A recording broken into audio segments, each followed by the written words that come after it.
Willkommen zu einer weiteren Podcast-Folge mit mir. Einschlafen mit Troy. Da habe ich jetzt verkackt. Lieber Chat, ich hab's verkackt. Den Text vergessen. Ich sage, ich werde jetzt nicht geschlafen, ja? Wir machen ein bisschen Siedler. Alles gut.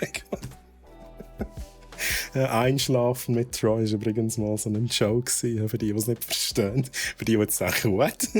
Nein, schon mal so. Ja, Steffi hat mal gemeint, ich habe eine beruhigende Stimme. Und dann habe ich so gesagt, hey, ich könnte doch einen Podcast machen. Einschlafen mit Troy. Vielleicht kommt der irgendwann. Troy ASMR, Afro-Walfi grüezi und Massi grüezi und Nelfi grüezi miteinander. Wie geht's euch? Wie geht's euch? Schön sind ihr da. Und der Erik ist auch da. Erik. Oha, First Words vom Erik. Wie geht's dir? Wie geht's dir? Wie geht's euch, Chat? Erzählt. Freut ihr euch auch auf eine kleine Siedler-Kampagne? Wir haben letztes Mal das Tutorial geschafft. Ich glaube es. Nein, wir hatten noch so eine Übungsmission gehabt. Die Frage ist jetzt, ob ich die noch machen oder nicht.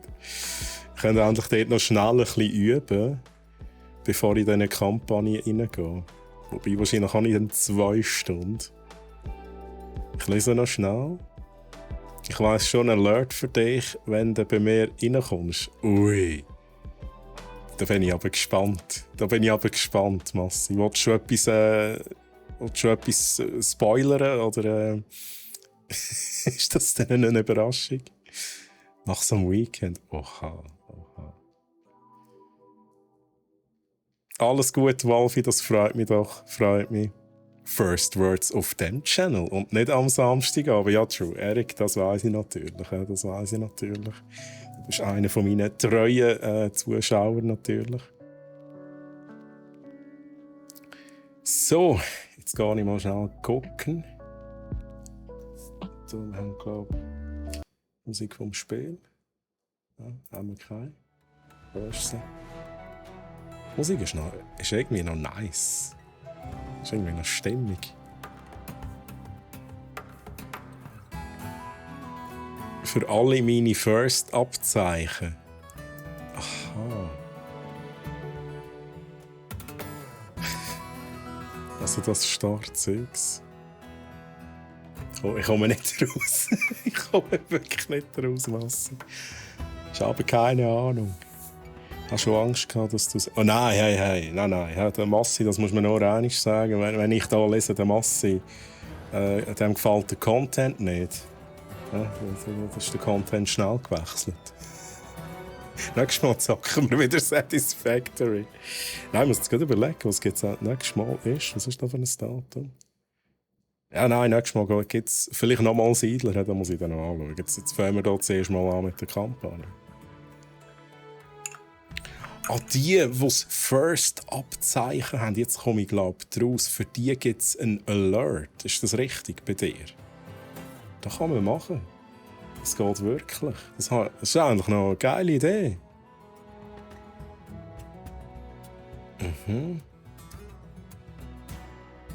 Nachher mache ich es mit Punkten. Okay. Aber da bin ich gespannt. Du machst das gut, Massi. Da passiert etwas. Das gefällt mir. Ui, was ist da los? Ich muss schnell selber auf den Link klicken, Chat.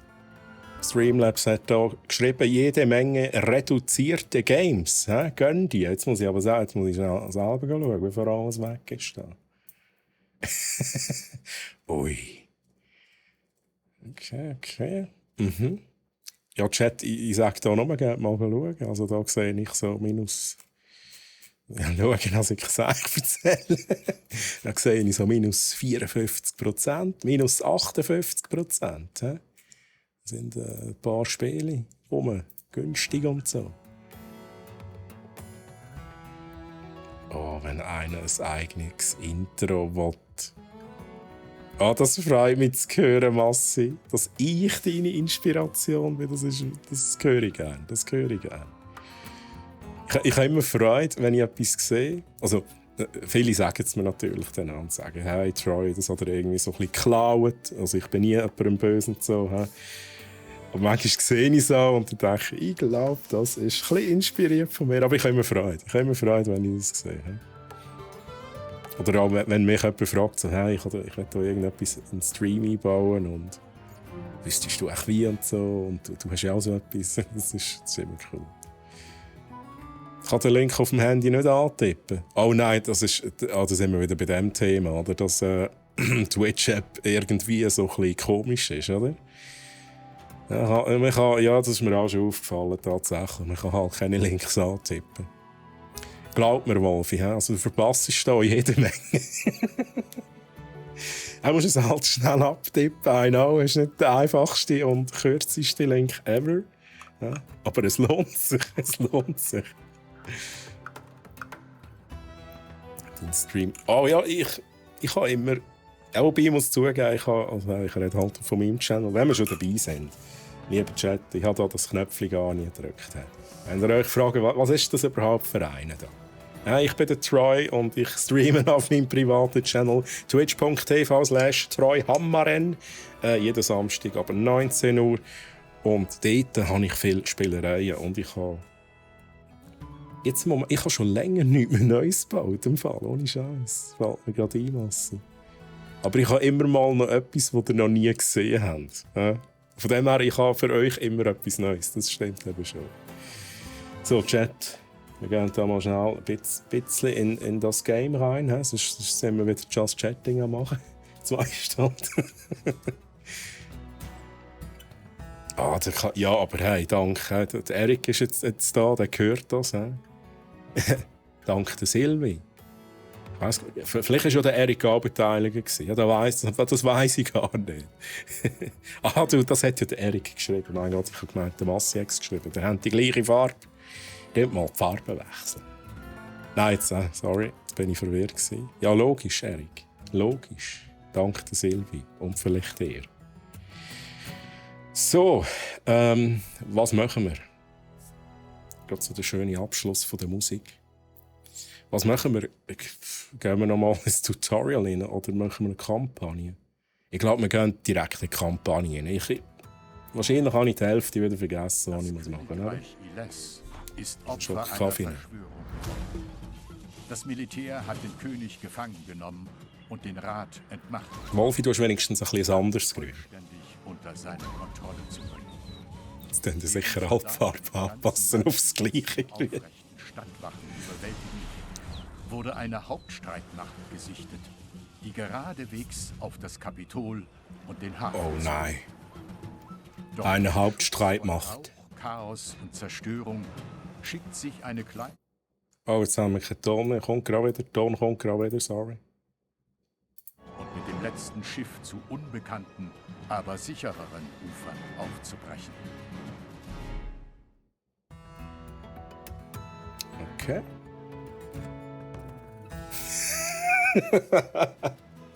Okay, Wolfi hat es halt gemacht. Oh, aber dafür ist der Erik jetzt mit Rot unterwegs. Sehr schön, Erik. Jetzt verwechsel ich Wolfi und Massi. Das wird jetzt zum neuen Trend, oder, im Chat, dass alle die gleiche Farbe machen. Ja, verwirrt mich nur. So, jetzt muss ich da mal schnell schauen, wie ist das schon wieder gegangen? Es ist halt schon wieder eine Woche her, oder? Aber das Schöne ist, wir sind ja da ein bisschen guided. Das heisst, wir sehen immer, was wir machen. Sicher die Gefängniszellen. Was sind das Gegner da? Wo ist meine Armee? Mal schnell schauen, das sind alles Soldaten da. Sehr schön. Haben wir noch irgendjemand anderes? Ja, dann geht mal schnell. Ich nehme an, ja, easy. Die kann ich easy machen.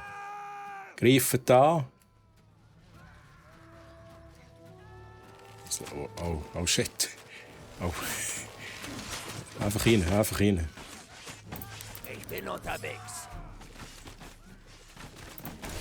Ist der tot da? Ist der gar noch nicht tot? Jetzt muss ich da mal schnell schauen. Die Mini, da ist schon mega viel Zeug rum. Hey. Da muss ich jetzt schnell gucken.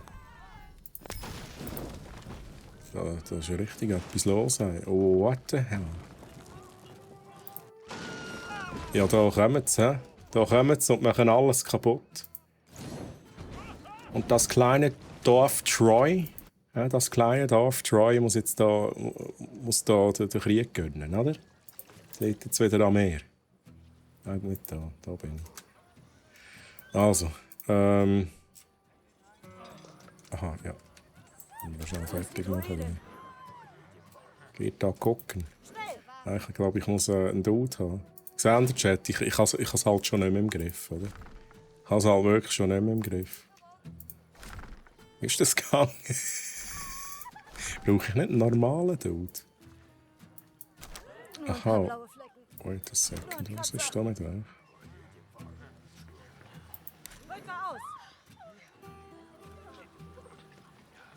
Okay. Chat, ich habe keine Ahnung, was ich machen muss. Ich lese jetzt Chat. Ich lese immer Chat, wenn ich nicht weiss, was ich machen muss. Oh ja, natürlich. Brack.ch. Es ist schon ein bisschen wie ein Ameisenhaufen, das Spiel. Ja, aber es gibt schlimmere Spiele, was das anbelangt. Das ist jetzt wirklich das Problem. He? Ich habe letztes Mal wirklich nur ein Tutorial gemacht. Eigentlich sollte ich ja wissen, wie es geht. Aber wie zum Teufel mache ich jetzt da? Aha, nein, ich muss da wahrscheinlich noch weiter, oder? Da muss ich hin. Okay, nevermind, ist alles gut.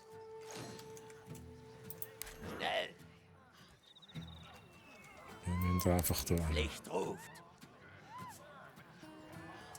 Hat sich da auch noch Gegner versteckt?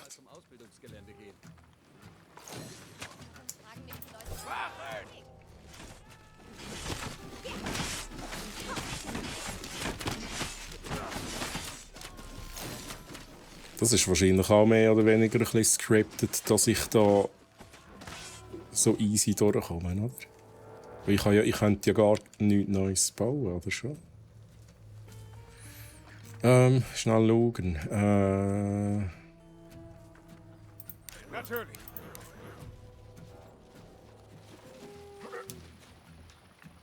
Das Tutorial machen und dann eine Woche warten mit Spielen. Schlau. Ja, aber ja, es hat sich so ergeben. Aber ja, wahrscheinlich wäre ich nicht der Einzige, der dann schnell wieder ein bisschen überlegen muss, wie es geht. Ja. Wobei, als ich God of War gezockt auf meinem Channel, habe ich gefühlt, in jedem Stream, jede Woche habe ich wieder vergessen, wie es funktioniert. Wie die Steuerung funktioniert. So, was ist denn hier der Plan? Als Video? Hast du ein Video und so? Die Gesandten. Ich bin froh, dass ihr hier seid. Es gibt viel zu tun. Meine Gilde hat ein Lager am Hafen aufgeschlagen, doch mir wurde der Weg abgeschnitten. Wir müssen so viele Leute wie möglich in Sicherheit bringen. Ein Schiff steht bereit, aber wir benötigen unbedingt die Kartografin. Nehmt euch ein paar meiner Männer mit und kontrolliert ihr Haus. Das ist ja so, recht story-rich da. Ihr könnt eine Belohnung abholen. Okay, machen wir da. Wo ist denn jetzt hier meine Belohnung? Wo ist hier die Belohnung? Habe ich sie schon gehabt? Wo ist die Druidin? Muss ich gucken hier. Also, sichert den Militärposten, sichert das Haus der Kartografin und sprecht mit ihr. Gut, wir gehen noch weiter. Wir gehen weiter mit unserer Armee. Schnell gruppieren. Rücke aus! Rücke aus! Weiter da.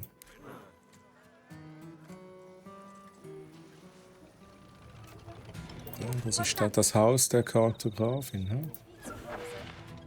Nein, das ist Jochiks Bäckerei. Das ist nicht so ganz da rumwend. Was ist da? Hey, wir werden angegriffen.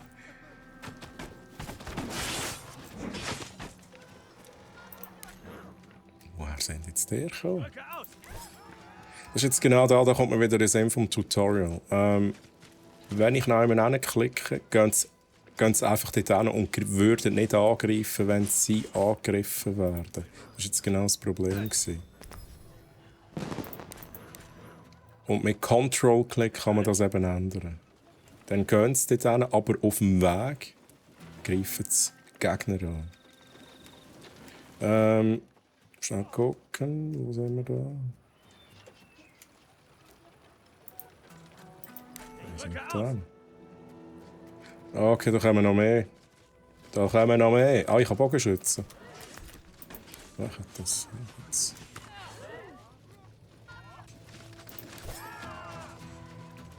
Feinde in Sicht!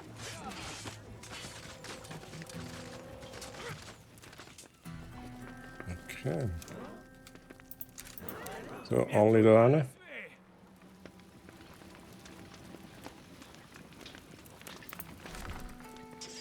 Haben wir es geschafft? Kommen noch mehr?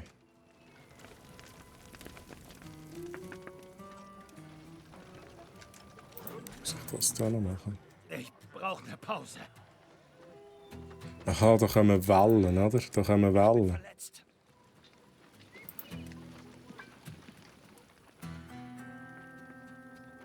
Also, das ist echt... Okay, also, muss echt genug lang im Bereich innen sein. Ich habe mich unter dem Bett versteckt, als die Soldaten mein Haus Chat, wenn es zu leise ist oder so, auch sagen. Ich habe es gerade so herausgeschafft. Mach ein bisschen lauter. Ich konnte nur diese Karten retten und bin geflohen, als sie fort waren. Alles, was ich sonst besaß, verbrennt gerade da drüben. Schnell weg! Vielleicht kommen sie wieder zurück.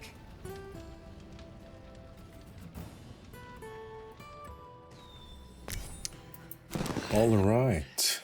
Ich fühle mich nicht so gut.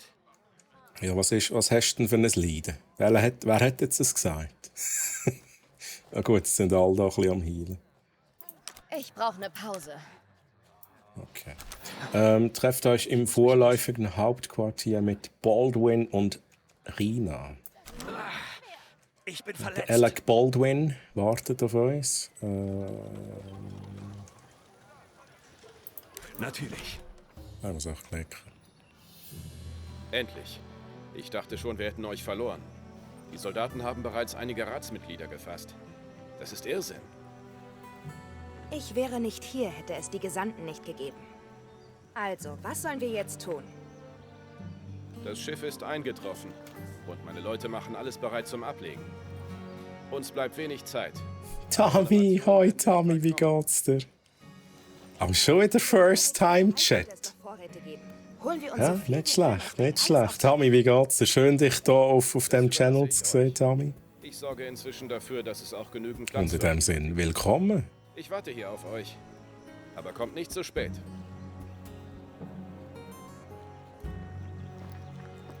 Ich kann mich nicht beklagen, Tommy. Alles gut, alles gut.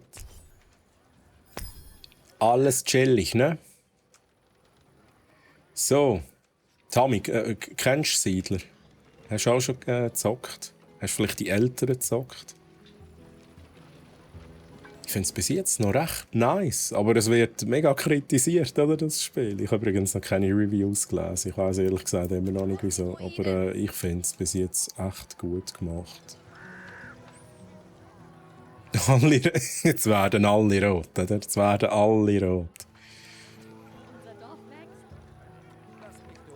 Ich muss jetzt mein Büro umbauen und habe nur eine Stunde Zeit. Hören dir aber nebenbei zu an, Sami. Das freut mich aber, dass ich deine Audio-Unterhaltung darf sein darf. Ein bisschen ASMR machen wir jetzt heute, lieber Chat.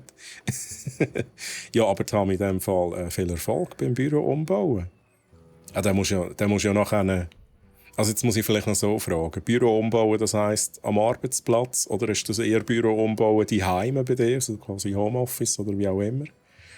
Ja, wenn es bei dir die Heime ist, ja, ich sage immer, dann schick Fotos nachher, ja, das werden wir sehen. Klo, hi, wie geht's dir?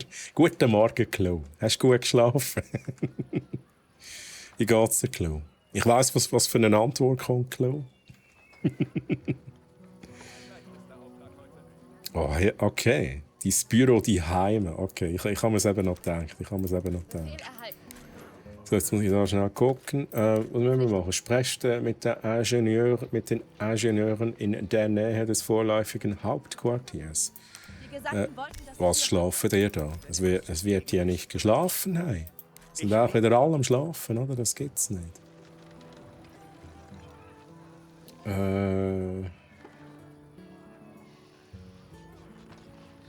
Ja, gehen wir mal hier hin. Nur harte Arbeit zählt. Ist ja gut, ich bin ruhig. Nein, alles gut. Alles gut. Dann an die Arbeit. Also holt das Brot. Und was ist da noch? Was war da noch? Ausrufezeichen. Video, okay. Diese Bäckerei hat die Menschen jahrzehntelang mit hervorragendem Brot versorgt. Ich kenne die Familie gut. Mein Vater war eng mit ihnen befreundet. Nun mussten sie alles zurücklassen. Wenn die Soldaten hier ankommen, werden sie alles zerstören oder Rühren ihnen Brot an, wenn sie kommen. Es muss schrecklich sein, sein Lebenswerk nicht retten zu können. Rühren ihnen Gipfeli an. Was gibt's? Wieso ist das Game eigentlich kritisiert worden? Das ist ja wirklich eine gute Frage. Ich habe eigentlich letztes Mal gesagt, ich werde noch die Reviews lesen. Ich habe mitbekommen, dass es eben so ein bisschen, dass es nicht gut angekommen ist, aber ich weiss ehrlich gesagt nicht, wieso. Ich bin eben nicht nachlesen und ich habe vor dem letzten Mal, als ich das erste Mal gezockt habe, habe ich mich eben nicht quasi spoilern wollen, was das anbelangt. Ich habe das mit neutralen Augen betrachten und wie gesagt, das Tutorial zumindest war sehr stimmig. Jetzt die Kampagne, ja, ist halt so ein bisschen viel. Im Moment können wir noch nichts machen, aber das ist quasi wie noch ein bisschen das Intro, das wir jetzt hier wahrscheinlich spielen. Es ist doch normal, dass man auf der Arbeit schlaft. Oder habe ich da was in meinem Job beim Kanton falsch verstanden? Ui, okay. Ja, Kanton vielleicht ein bisschen spezieller. Ich weiss es nicht, wie es dort ist. So muss wieder arbeiten, Wolfi. Kein Problem. Schau aber noch mal rein, wenn du noch live bist. Ich bin sicher noch bis am 5 Uhr. Oder ich sage jetzt mal 4:45. Ich glaube, letztes Mal habe ich recht überzogen. Bis dann bin ich sicher noch Wolfi. Vielleicht sieht man sich noch mal. Und falls man sich nicht mehr sieht, wünsche ich dir schon mal einen ganz schönen Abend. Und natürlich noch viel Erfolg, nicht zu streng beim Arbeiten. Und hoffentlich gleich für Abend. Spoo, hi Spoo. Wie geht's dir, Spoo? Nein, Spass beiseite. So schlimm ist es zum Glück nicht. Okay. Ja, aber ich habe da auch schon so ein paar Sachen gehört. Von Leuten, die beim Kanton arbeiten, dass es ein bisschen spezieller zu und her geht. Aber es kommt wahrscheinlich auch wieder darauf an, wo man genau arbeitet. Oder was man genau macht.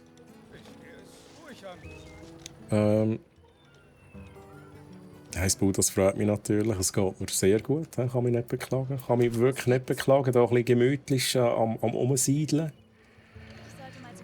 Spoo, du hast noch verpasst. In meinem letzten Stream habe ich noch dein Essen gezeigt. Der ganzen Welt habe ich es gezeigt. Alle waren begeistert, Spoo. Ich muss dir noch schauen. Hast du noch etwas Neues gepostet? Ich habe selber gar nichts Neues gepostet.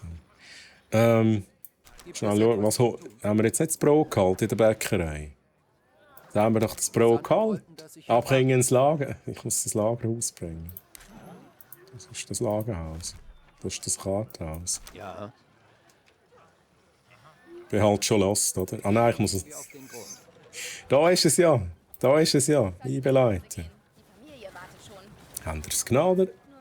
Oh, jetzt nehmen sie es gut.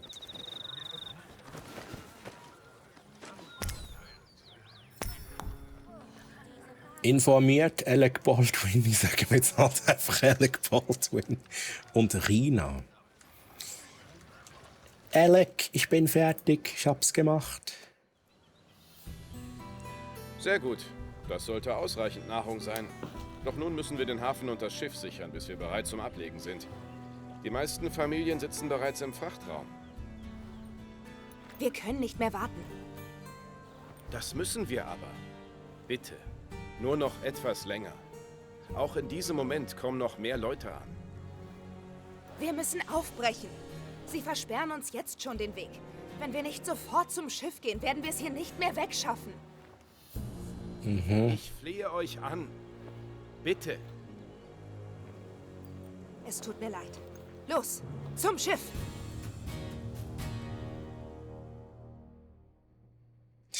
Ich lese noch schnell. Das Bau bringt mir Essen vorbei. Oha. Sehr schön, sehr schön. Gestern mein letztes Mampf gemacht.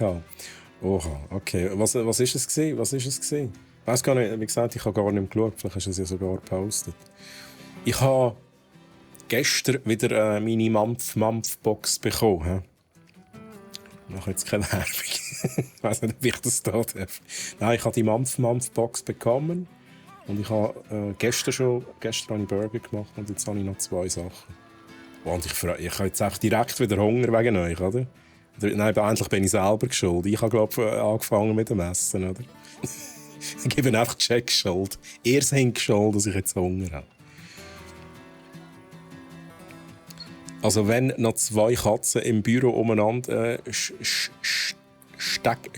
ist das für ein Wort? Das habe ich noch nie gelesen. Steckert. Macht alles echt nicht einfach. Ja, ich kann es vorstellen.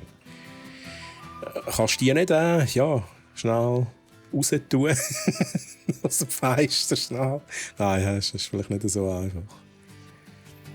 Ja, ich habe es noch gepostet. Oh, ich muss noch schauen. Einmal bestellen wieder können, wenn man Rabatt... Ja, aber es macht Sinn. Ich habe es eigentlich auch vor, aber... Wie es halt ist, denke ich, ja komm, noch einmal. Das ist irgendwie noch cool, ja komm, noch einmal. Und jetzt läuft es auch schon etwa 3 Wochen. 4 Wochen. Tatsächlich. Aber ich habe es ein bisschen angepasst. Das ist, glaube ich, jetzt nicht mehr 5-mal am Tag, sondern nur noch 3-mal am Tag. So, wir müssen schnell schauen, was wir machen. Verteidigt die Heimatstadt, bis das Schiff bereit ist zum Ablegen. Jetzt sind wir so quasi da ein bisschen im normalen Modus. Ich muss mal schnell schauen. Das ist meine Armee. Die habe ich auf dem Eis. Wo ist der Rest? Ihr seid hier am Zeug bringen. Sie sind, glaube ich, immer noch an diesem Projekt dran. Die gehen das automatisch holen, liefern das ab ins Lagerhaus. Das ist schon mal gut. Und das heisst, jetzt müssen wir verteidigen. Das heisst, wir müssen ein bisschen Militär aufbauen. He? Gut, wir schauen. Ich brauche eine Übersicht. Was haben wir da alles? Wohnhäuser und so. Da haben wir, glaube ich, das Schiff. Das Schiff, okay. Ah, da ist quasi... Okay, gehen wir schnell das machen.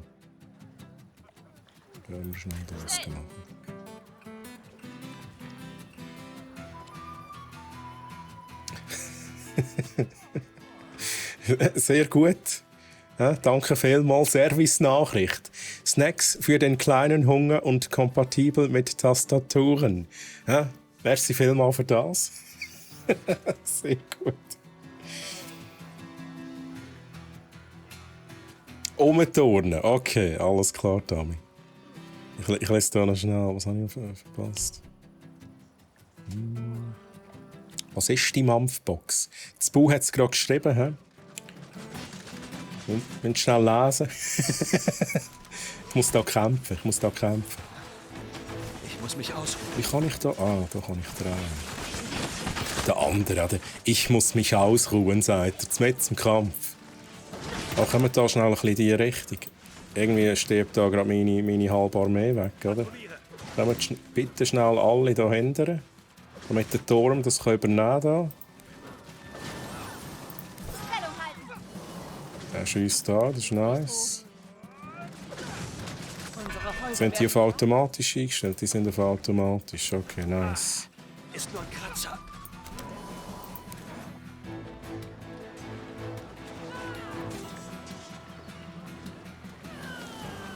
Steffi wieder am Service Tweets machen. Ich nehme an, es ist Steffi, oder? Wer sonst? Hi Steffi, wie geht's dir? Wenn du einmal probieren willst, Massi hätte. wieder mit Rabatt geht's am Dealen, oder? Wieder mit Rabatt geht's am Dealen.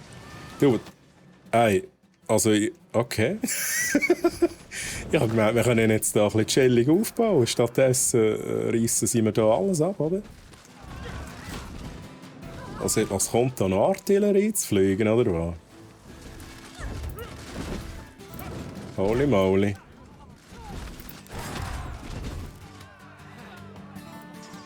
Okay, kann da irgendjemand reparieren, bitte? Oder macht es automatisch? Bin ich mir eben auch nicht sicher. Das ist, glaube ich, im Tutorial nie erklärt worden, oder? Sollte nach Hause gehen. Ich bin bereit. Okay, aber meine Armee ist aus irgendeinem Grund gewachsen. Flieht! Begebt euch zum Hafen und entkommt an Bord des Schiffes. Ja, okay. Kontrolliere! Also in dem Fall da nicht mehr aufbauen und so. Ich rücke aus! Befehl erhalten! So, alle zum Hafen. Rücke aus! Wo sind die anderen? Chat, alle zum Hafen. Alle zum Hafen. Haben die Gipfeli mitgenommen? Sie haben halt Gipfeli nicht mitgenommen. Das überleben wir nicht. Das Video, let's go. Jetzt segelt es davon ohne Gipfeli. Das gibt's nicht, oder?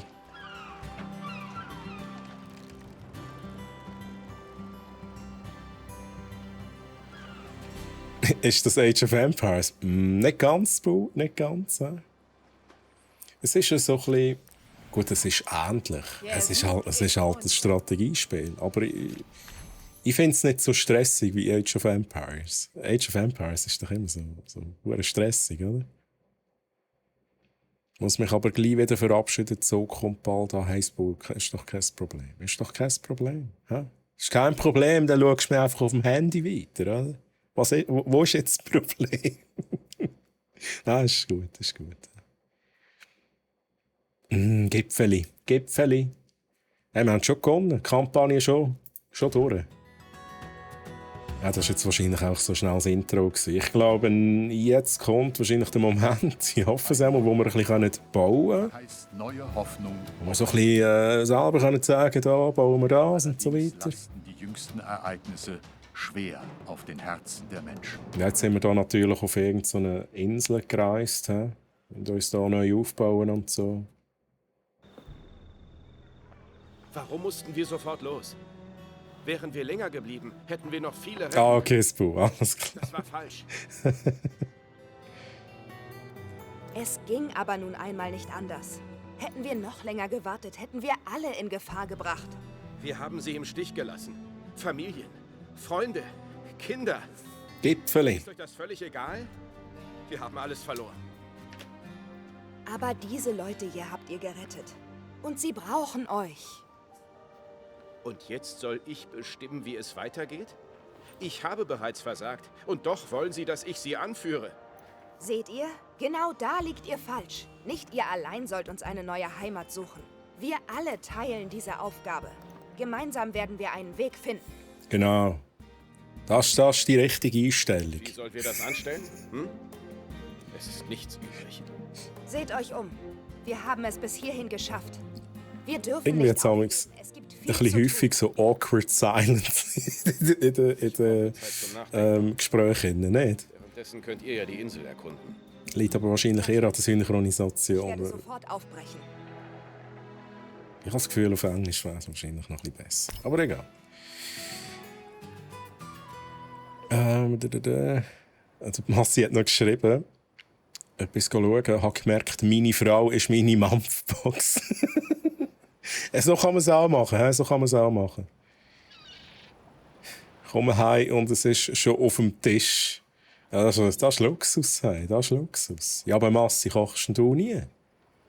Bekochst du deine Frau nie, Massi? Ich kann so gut wie alles Ab bauen. und zu machst du das sicher auch, oder? Gut, schnell gruppieren. Da meine Bürger. Wir haben keine Soldaten. Wo sind denn meine Soldaten? Die sind sicher gestorben auf dem Weg hierhin, weil wir Gipfel mitgenommen haben. Das ist ganz klar. Klarer Fall.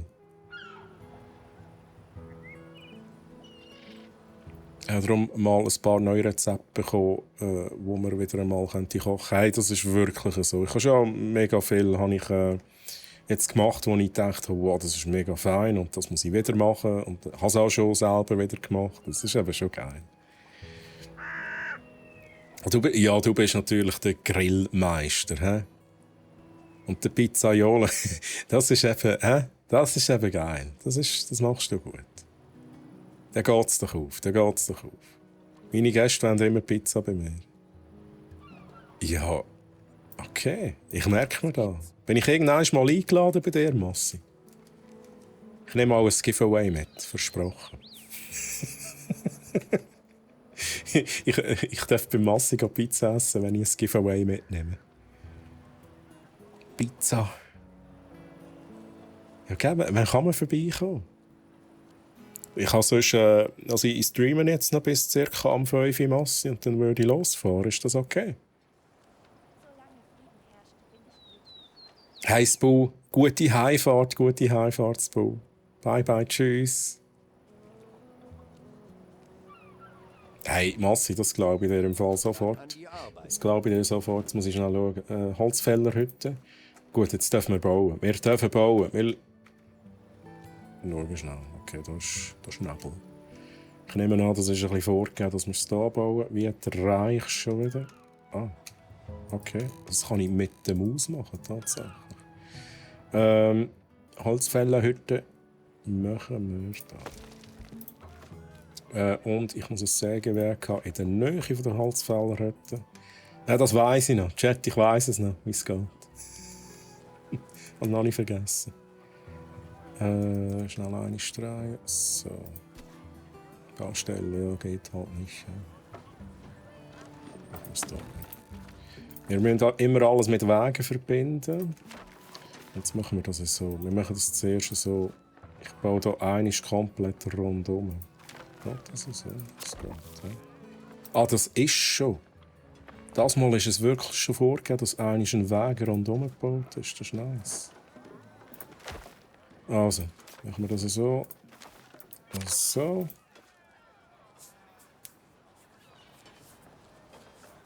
What? Pizzateig braucht 48 Stunden. Ja, den musst du Ruhe lassen, gell? Das habe ich wirklich noch nie selber gemacht. Das schreckt mich immer mega ab, wenn irgendwie noch jemand steht und jetzt 48 Stunden wartet. Dann denke ich, ja, hallo, ich will jetzt essen.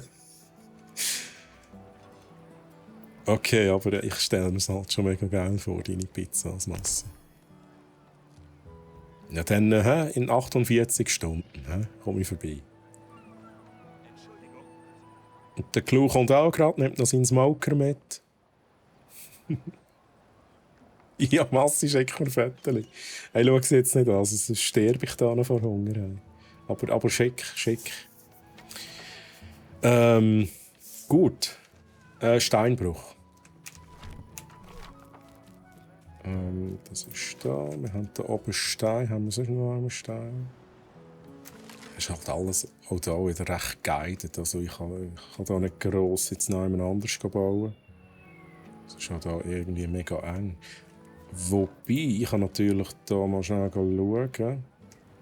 Statt dass der schlaft. Ich bin schon unterwegs. Hey, sie sind halt einfach wieder am Schlafen. Es gibt nichts, was ich nicht tragen kann. Könntet ihr da schnell ein bisschen entdecken? Das war nicht sondieren, sondern besetzen. Ich bin schon unterwegs. So, dann könnt die da schnell ein bisschen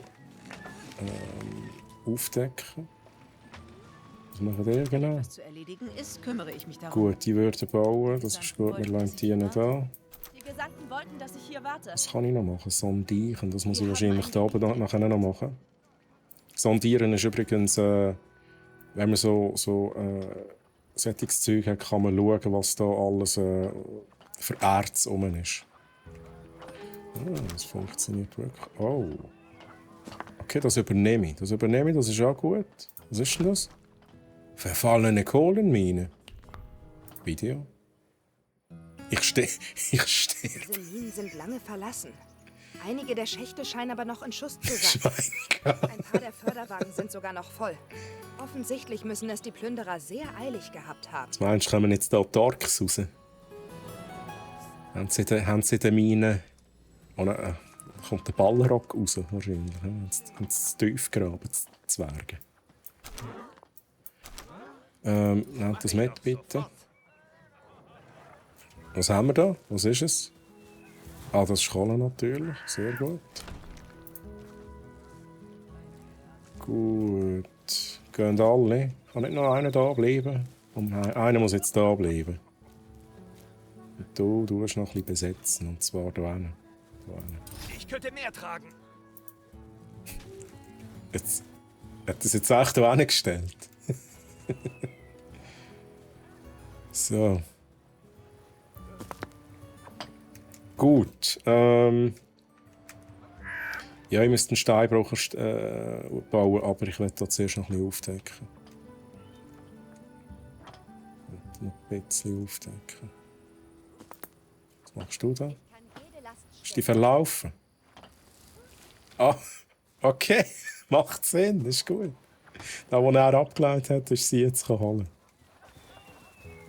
So, ich brauche da noch schnell 2 von euch. Ihr könnt jetzt da noch ein bisschen besetzen. Muss ein bisschen schneller gehen da.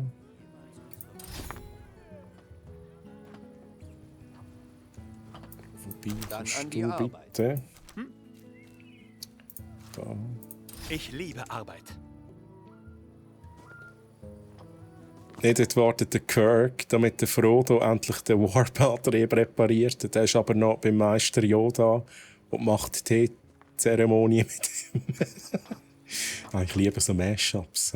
Ich liebe so Mashups.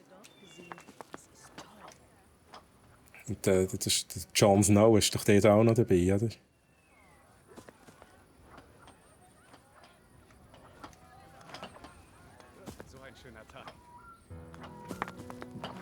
Jetzt bin ich am Überlegen, was ich noch alles für Seich einbauen kann in das Mashup. Das ist gut. May the winter be with you.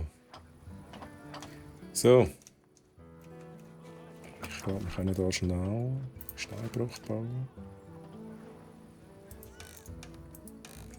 Wir machen das. Ah, da haben wir die Anzeige, stimmt. Wir haben eine Anzeige, wie viel Ertrag haben wir. Es muss auch in der Nähe sein. Das heisst, wir können es wirklich hier machen. Das ist easy. Binden wir das schnell. Gut, wir sind noch am Kohle holen. Da hätten wir noch mal ein bisschen Wald.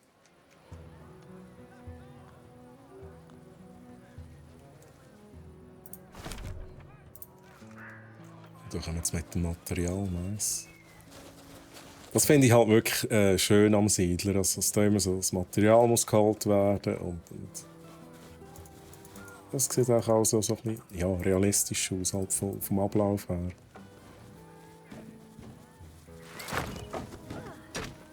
Was machen ihr da genau?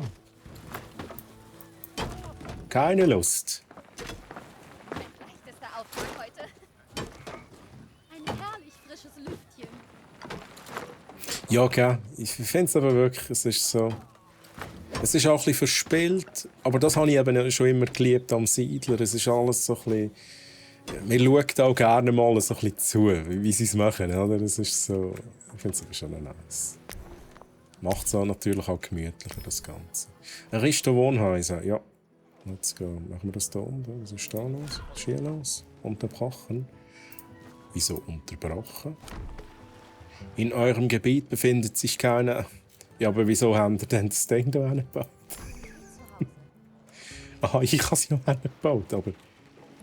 Wieso... Aha, ich muss es aufdecken. Ich war verwirrt, weil ich Fisch gesehen habe. Ich habe gemeint, dass es Fisch Nein, das ist das Ding. Ich müsste hier noch ein bisschen aufdecken wahrscheinlich. I need you. I need you. Und wir gehen jetzt hier schnell was machen. Und er 2. Die Gesandten wollten, dass ich hier warte. Gut, die sind hier noch ein bisschen am Aufdecken. Aber ich könnte da endlich auch noch ein bisschen aufdecken. Und zwar da einen. Dann haben wir hier noch ein bisschen einen grösseren Wald. Ich glaube, da ist da ein bisschen Seich, oder? Also wir können hier die paar Bäume können wir schon noch fällen, aber ich glaube, wir müssen hier oben noch etwas Gescheites bauen. Schauen noch nebenbei den NASA-Stream. Die zeigen manchmal cooles und interessantes Zeug auf Twitch. Ich habe im Fall noch nie den NASA-Stream geschaut. Ich habe gar nicht gewusst, dass die einen Twitch-Stream haben. Muss ich mir auch mal anschauen. Das verspielte Feldleiter bei Civilization-Reihe ein bisschen. Das sieht hier echt besser aus. Ja, true.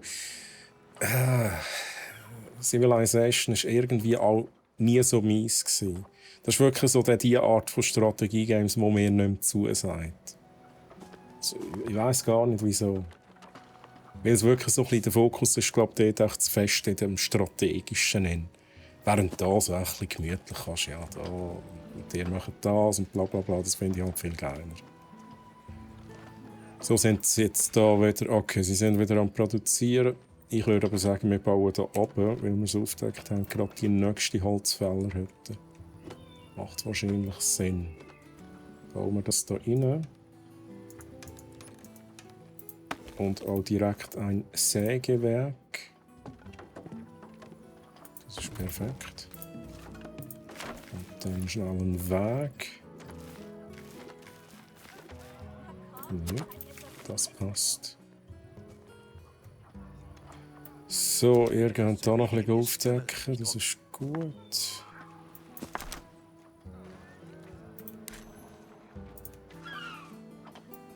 Ja. Das ist wahrscheinlich mehr, oder?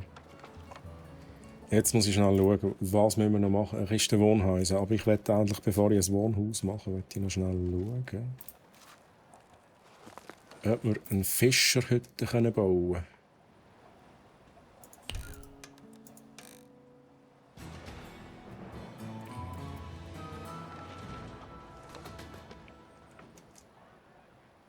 Dann bauen wir es halt da, oder? Er ist nicht da. Das geht nicht. So, Fischerhütte.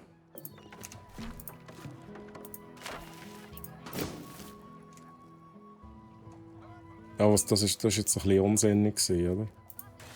Wenn der Anbieter wieder abreißen, was ich da gemacht habe. Weil,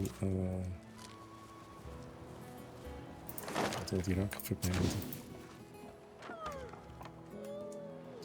Gut, dann haben wir nachher noch ein bisschen fest. Das heisst, wir können auch hier das Sägewerk ein bisschen beschleunigen. Respektive die Holzfällerhütte beschleunigen.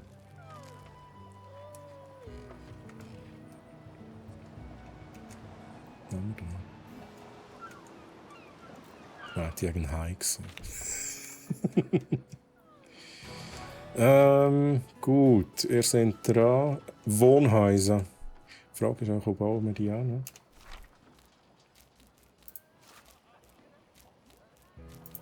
Warum fragen mich die Leute immer nach dem Weg? Wo sind ihr? Da. Wir haben da unten natürlich noch ein bisschen Platz. Ich glaube, wir machen das wirklich da unten.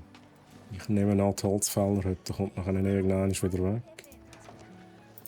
Also so.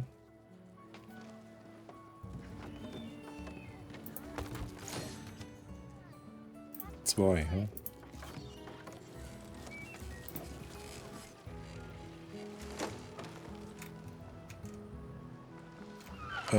Was sind meine Dudes da?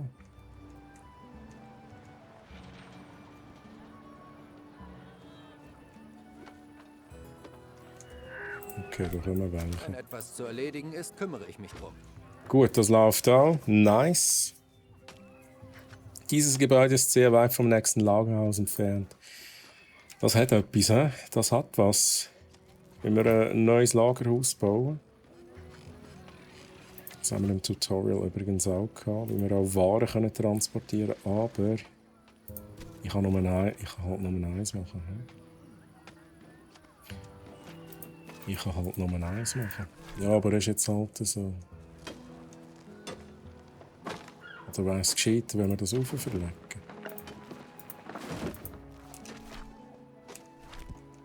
Ja, ich lasse mal so, wie es ist. Aber ich habe gemeint, wir können mehrere bauen.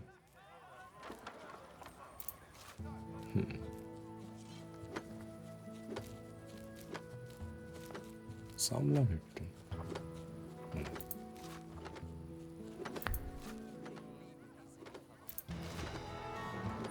Euer Gebiet wurde vergrößert. Ja, ich gehe mal schnell schauen. Dass ich da einfach die Sachen mache, die gesagt werden. Gut, 2 Wohnhäuser, check.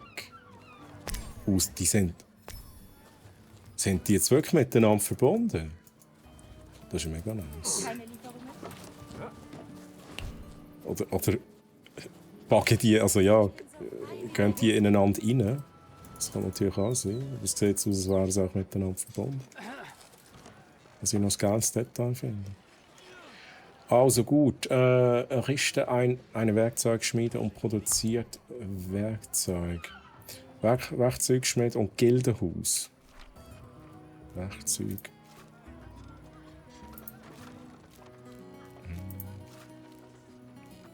Gut, wir schauen schnell, wo wir das machen. Wir hätten hier noch ein bisschen Platz. Ich würde sagen, die ganze Produktion machen wir eher hier in diesem Bereich. Da haben wir nochmal Wald. He? Gugli, hi! Gugli, wie geht's dir? Schön, dass du da bist. Ist das schon verbunden? Ich glaube, das ist schon verbunden. Was hat es geheißen? Was haben wir jetzt gemacht? Werkzeugschmiede und Gildenhaus. He? Das können wir aber wiederum. Das könnten wir da unten machen.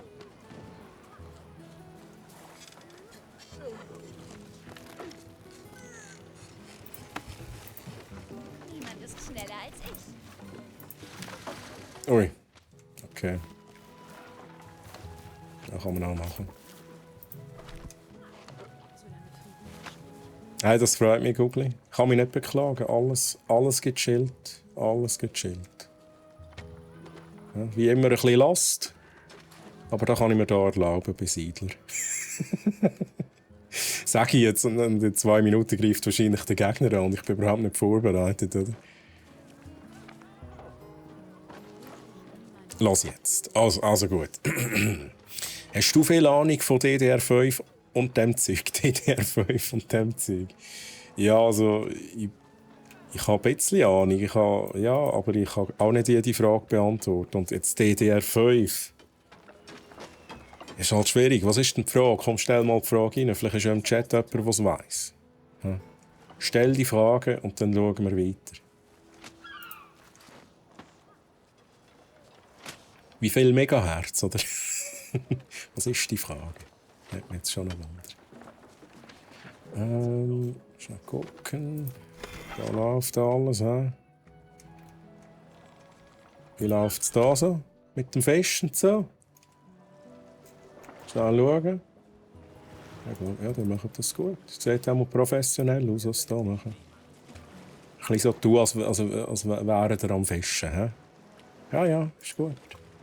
Ich merke es ja nicht, oder? Also, ich habe ja einen brandneuen PC. Genau, 13. Generation, i9, 128 GB.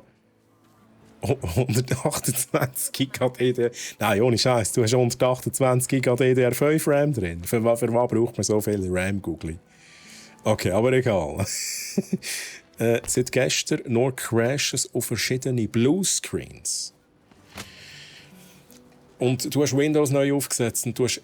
Aber seit gestern hast du irgendetwas gemacht, hast du das BIOS-Update gemacht, hast du irgendetwas verstellt, oder? Ja, aber das, also da wäre... Ja gut, da kann ich einfach sagen, schau mal das Handbuch an. He? Read the manual. Schau mal, was dort steht.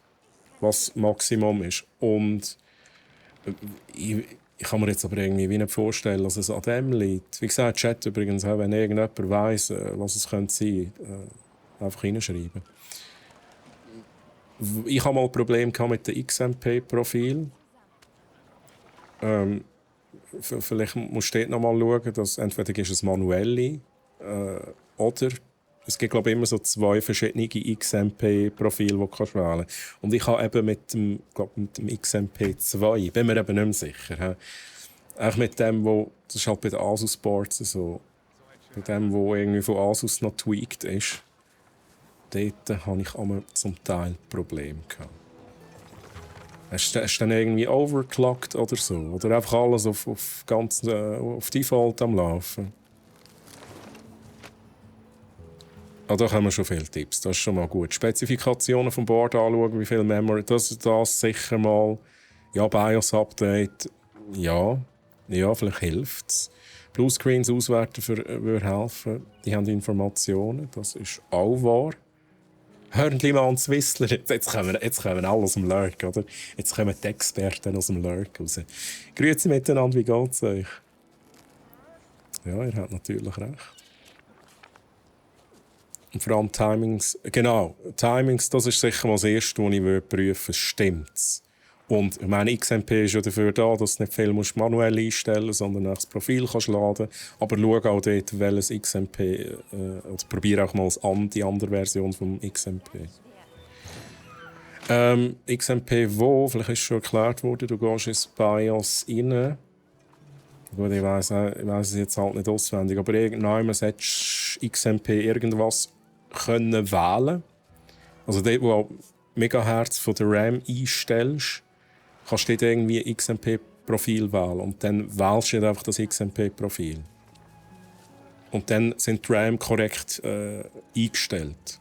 Und dann schaust du mal, ob es vielleicht schon funktioniert. Wenn du natürlich dort gar nichts gemacht hast, dann sind die RAM wahrscheinlich mega tief taktet. Das ist mal das Erste. Und vielleicht ist auch das der Grund, wieso es nicht stabil läuft. Aber da kommt schon viel Hilfe. Bluescreens kann ich nicht auswerten.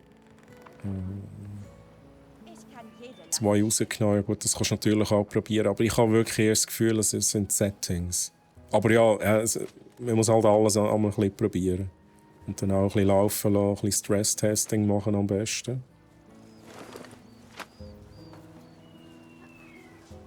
Wenn er mit einem Regel gut läuft, mal den tauschen. Ja, es kann natürlich auch wirklich ein defekter Regel sein. Das ist halt wirklich so.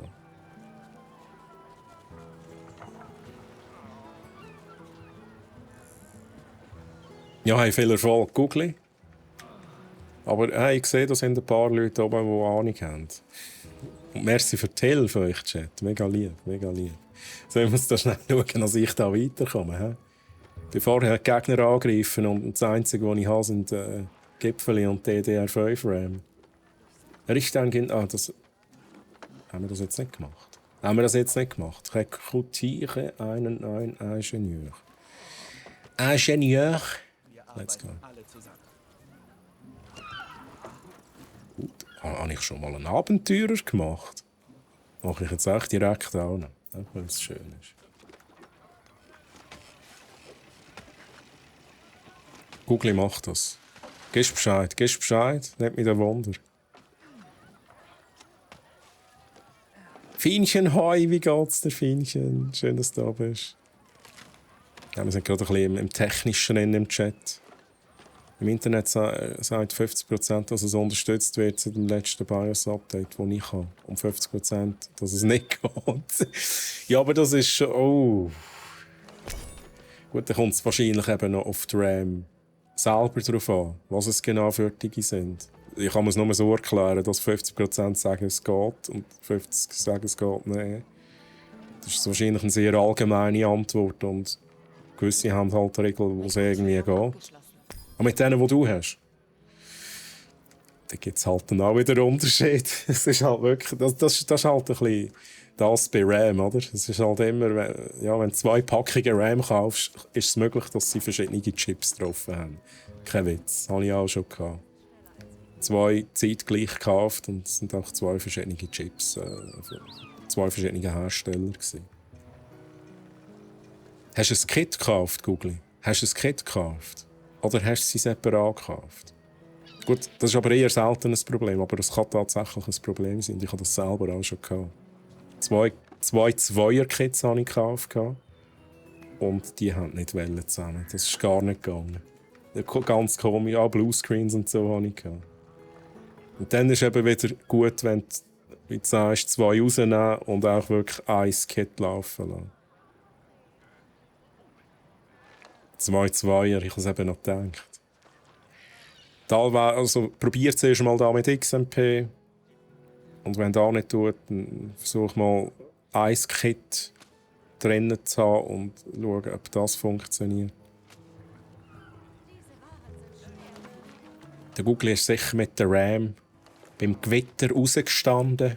hat die Ram in den Himmel aufgehabt und ist vom Blitz getroffen worden. So, was müssen wir machen? Eisenmine, Kohlenmine. Machen wir.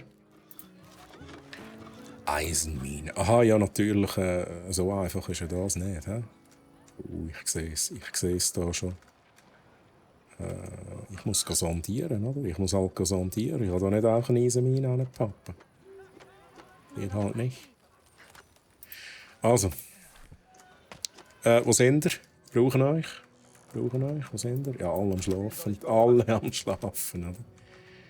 Ihr geht jetzt da rauf. Oh nein, das sind... Was habe ich jetzt ausgewählt? Du bleibst da, ihr kommt da rauf. Ihr könnt schnell noch sondieren, ihr könnt zuerst mal besetzen.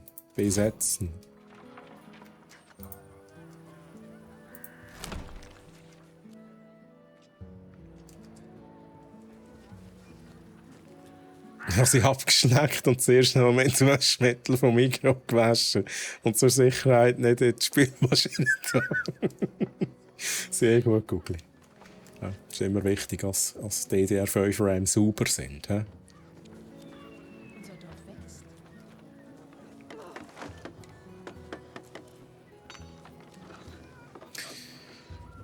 Du meinst Whistler, du meinst mit geerdet und so, he? Mit dem... Ja. Ich bin da selber guilty, muss ich ganz ehrlich sagen. Aber wie du sagst, da sind wahrscheinlich noch viele guilty und machen da, bis das erste Mal etwas schief läuft und dann machst du es wahrscheinlich auch nie mehr. Ich sag's mal so, es mag mega viel vertragen. Also für die jetzt das lesen und das Gefühl haben, oh shit, wahrscheinlich habe ich meine RAM schon kaputt gemacht, weil ich sie nochmal schon angeschaut habe. So schnell geht's nicht. Tönt euch erden, das ist ganz sicher ein guter Tipp. Aber gleichzeitig heisst es passiert nicht direkt etwas. Es ist eher selten, dass etwas passiert. Aber so, better safe than sorry. Das ist halt schon so. So, deckt hier auf. 2 von euch könnt schon mal sondieren.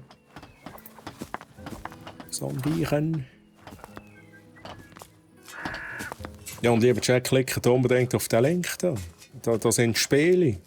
Über 50% zum Teil günstiger. Holy shit.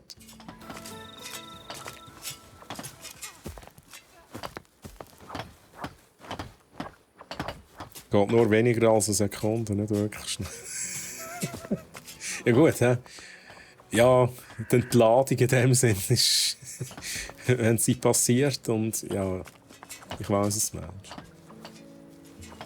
Ich habe mal so ein Video gesehen. Ich weiss gar nicht, ob es... Ich glaube, der Linus von Linus Tech Tips war dabei gewesen. Mit dem anderen Dude. Vielleicht wisst ihr, was ich meine. Dort haben sie das eben genau getestet, wie viel... also sie haben wirklich das provoziert und haben da die ganze Zeit quasi Spannung drauf gegeben auf die Dinger. Die haben so Blitzchen gegeben. Und es hat wirklich mega viel gebraucht, bis etwas kaputt gegangen ist. Rohstoffe gefunden, oh ja. Alle da hin. Alle sondieren jetzt. He? Rohstoffe gefunden. Wenn ihr wollt halt Was nicht. zu erledigen ist, kümmere ich mich drum. Das ist eine interessante Erkundung. Aha, haben wir das schon alles schon aufgedeckt, oder was? Ich erkunde das Gebiet. Oh, jetzt. Einfach sicherstellen, dass man nicht statisch geladen ist und erst dann...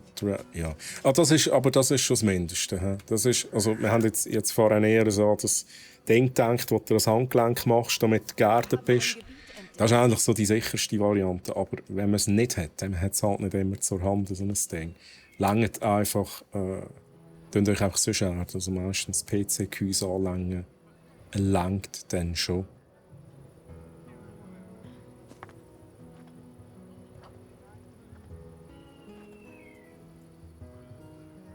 Okay. Ja, genau. Das langt. Decor, grüezi. Wie geht's dir, Decor? Schön, dass du da bist. Hello. Und auch First-Time-Chat. Heute haben wir mega viel First-Time-Chat. Da die ganzen Leute von mir kommen da rein. Das ist aber nice. Freut mich natürlich. Aber bis jetzt ist ja nichts passiert. Falls ich die anderen 64 Giga nicht brauchen kann, Troy, brauchst du RAM? Nein. Tatsächlich nicht, nein. Ich bin versorgt aktuell mit RAM. Das haben, glaube ich, die wenigsten PC-Bastard. Ja, ich hasse es tatsächlich, aber ich brauche es eben so selten. Darum habe ich vorhin nicht gesagt, ich bin halt schon ein bisschen guilty, was das anbelangt.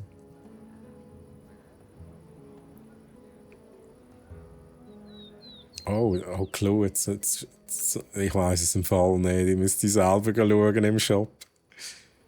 Hey, alles gut eingekommen. Ich kann mich nicht beklagen. Alles gechillt. Jetzt muss ich da schnell schauen, was haben wir. Unerschöpflich, Kohle und... Was ist es? Eisen. Gut, dann bauen wir da unser Zeug hin. Dass wir da ein bisschen vorwärts machen haben. Also. Machen wir das so. Kohlemine.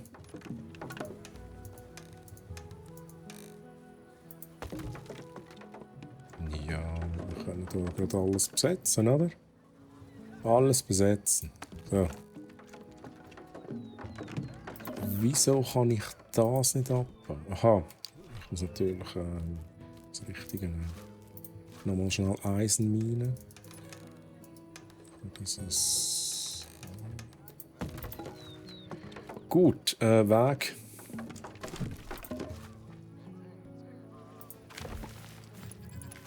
Das ist halt ein bisschen weiter Weg.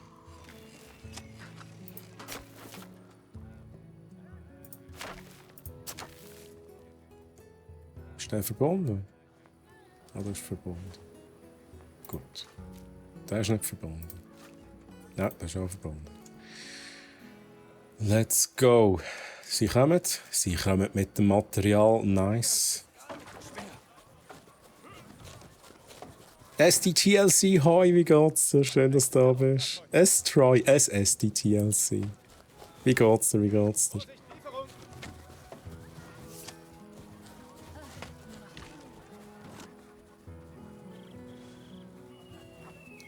Gut, was können ihr da noch machen, statt rumstehen? Ja. Wobei, ihr wollt jetzt anbauen, sehe ich das richtig? Ah nein, sie bauen. Ah nein, die bauen dann auch. Let's go. Mhm. Wir warten mal. Oder was kann ich noch machen? Ich noch mal schnell schauen. Das ist halt jetzt... da brauchen wir tatsächlich nicht mehr. Das können wir abreißen. Dann machen wir hier schnell einen direkten Weg hin. Funktioniert das?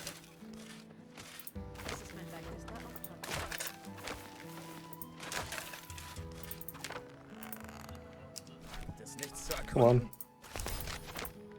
Was ist denn da jetzt? Dem Vogelhäuschen da kann ich es nicht abreißen. So, schnell direkt verbinden. Schnell schauen, 82 von 82. Ich könnte noch ein bisschen Wohnhäuser bauen, oder? Aber das finde ich echt nice, das sehe ich jetzt hier in der Vorschau. Wenn man Häuser nebeneinander baut, dann werden die immer so verbunden. Und das finde ich ein recht geiles Detail, muss ich sagen. Finde ich echt nice.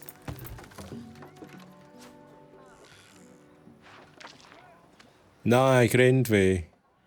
Darum Zeitung für oben gemacht und jetzt ein bisschen hier chill. Alles die TLC, da wünsche ich dir eine gute Besserung. Viel trinken. Viel trinken, das ist wichtig. He? Das weisst du sicher auch selber. Das hilft immer gegen Kopfweh. Also ist auch mal bei mir so. Ich glaube, ja, Guckli, du bist reingekommen und hast alle aus dem Lurk rausgerissen. Es ist niemand mehr am Arbeiten, oder? Niemand mehr am Arbeiten. Arti, hoi! Der Arti ist auch da. Arti, wie geht's dir? Schön, dass du da bist.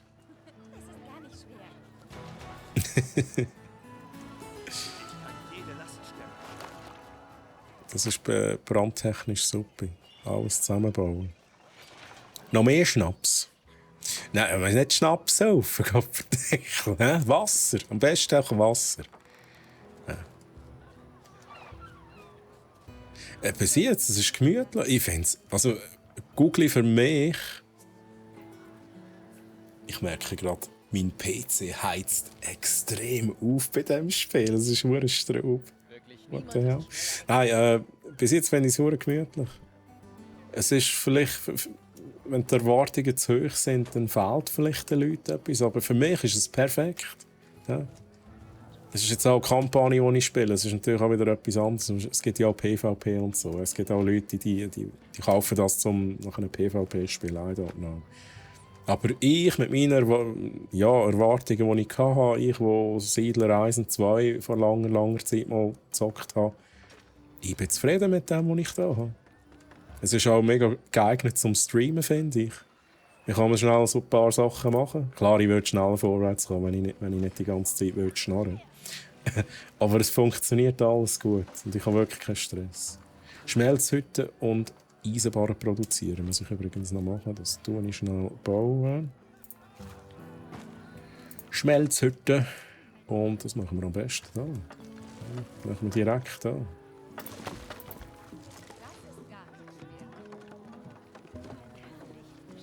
Gerade heim vom Arbeiten? Okay, alles klar, Arti. Geht tipptopp, das freut mich zu hören, Arti. Arti ist sicher auf der Arbeit ein bisschen sein Shirt zeigen. Das geilste Shirt ever, das der Arti gekauft hat. Das heisst aber am Tag, ich glaube es mit Siedler 2 gemacht. Freitag nach der Schule anfangen zu zocken und Montagmorgen direkt wieder. Ja, holy moly.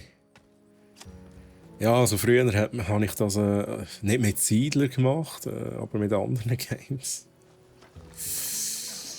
Da kommt mir die WoW-Zeiten in den Chat. Hat jetzt gar nicht mit Siedler oder Strategiespiel zu tun, aber WoW, das ist das Game, das ich nach der Schule, nach dem Arbeiten in der Lehre auch, WoW. Das ganze Weekend. Am besten jede Minute vom Weekend WoW. So wenig schlafen wie möglich. Das waren noch Zeiten. Ja, da könnte ich heute überhaupt nicht mehr. Ja, bin ich noch jung gewesen. Ja, jeder, der Stress gemacht hat, habe ich heute den Lurk reingedrückt. So Ausrufezeichen Lurk. Du Lümmel. Oh, ich muss endlich noch so ein Lümmel-Shirt machen. Oder? Ich sage immer Lümmel. Ja, wo wir noch so jung waren. Hei. Die Zeiten vermisse ich schon jetzt. Aber wir haben, also ich habe viel Seich gemacht. Also, es war nicht unbedingt eine Zeit, wo ich so stolz drauf bin, aber es war irgendwie schon eine geile Zeit. Ja, ihr wisst, was ich meine. Ich glaube, es geht allen gleich, was das anbelangt. Der WoW war heftig. Du bist darum herumgekommen, SDTLC. Ich eben knapp nicht.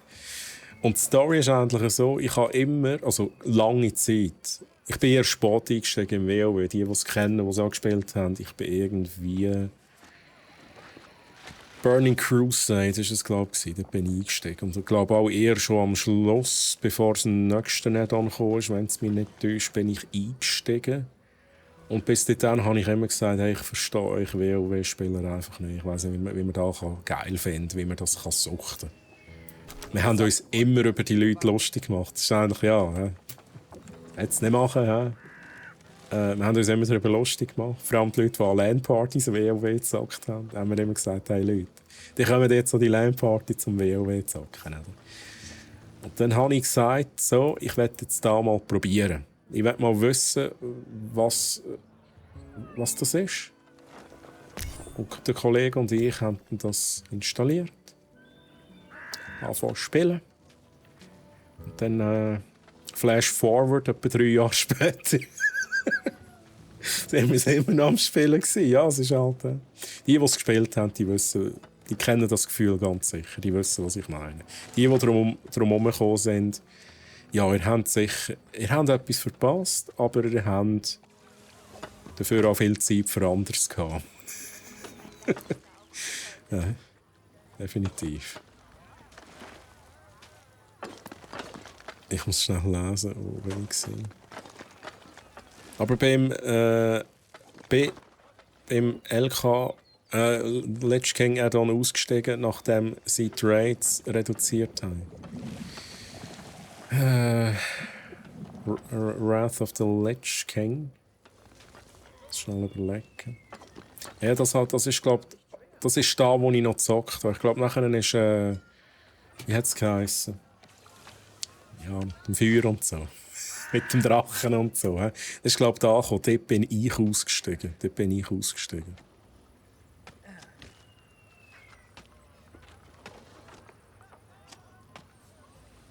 Ich bin manchmal froh, hat früher nicht jeder eine Kamera gehabt.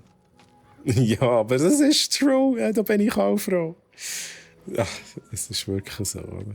Als wir noch jung und knackig waren, genau so die Core. Jung und knackig. Ich habe ewig Shooter gespielt über Skyrim zu Elder Scrolls Online. Ich habe auch, also Shooter ist wirklich, der Shooter schlägt immer noch in meinem Herzen. Das sage ich immer wieder. Ich bin so ein bisschen weg davon. Ich zocke aktuell wirklich eigentlich gar keinen Shooter mehr. Aber ich komme aus dem Shooter-Ecken. Also Counter-Strike auf relativ hohem Niveau, sage ich jetzt mal. Ich muss mal schnell schauen, was ich machen muss. Waffenschmieden. Ich möchte schnell eine Waffenschmieden. Da kann ich noch ein bisschen schnurren.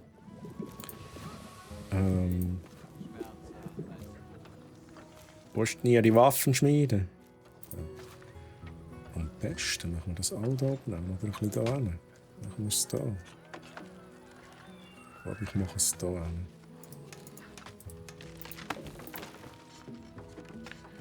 Shooter, ja. Viel gespielt und was habe ich vorhin noch gelesen? Ich wollte etwas sagen.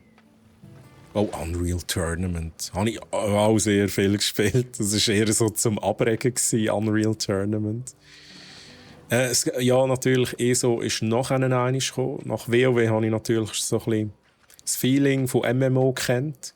Und dann habe ich lange eben nicht mehr WoW gespielt. Und irgendwann habe ich gedacht, hey, ich brauche wieder mal irgendein MMO. Und dann bin ich in ein ESO-Loch hineingegangen. Es ist genau. Es war nicht so heftig wie WoW, aber es war auch ein kleines Loch. Ich bin auch kaum noch rausgekommen aus dem ESO-Ding. Skyrim habe ich nie so. Das habe ich nie so gefeiert. Skyrim ist so ein bisschen. Mein Open World. Viele finden es geil, ich kann mit Open World nicht viel anfangen. Für mich ist immer so Open World, da weiss ich nicht, was ich machen muss. Ich bin ja immer lost und bei Open World bin ich einfach maximal lost. Da denke ich, hey Leute, gebt mir irgendwie eine Mission. Ich muss wissen, wo ich hin muss.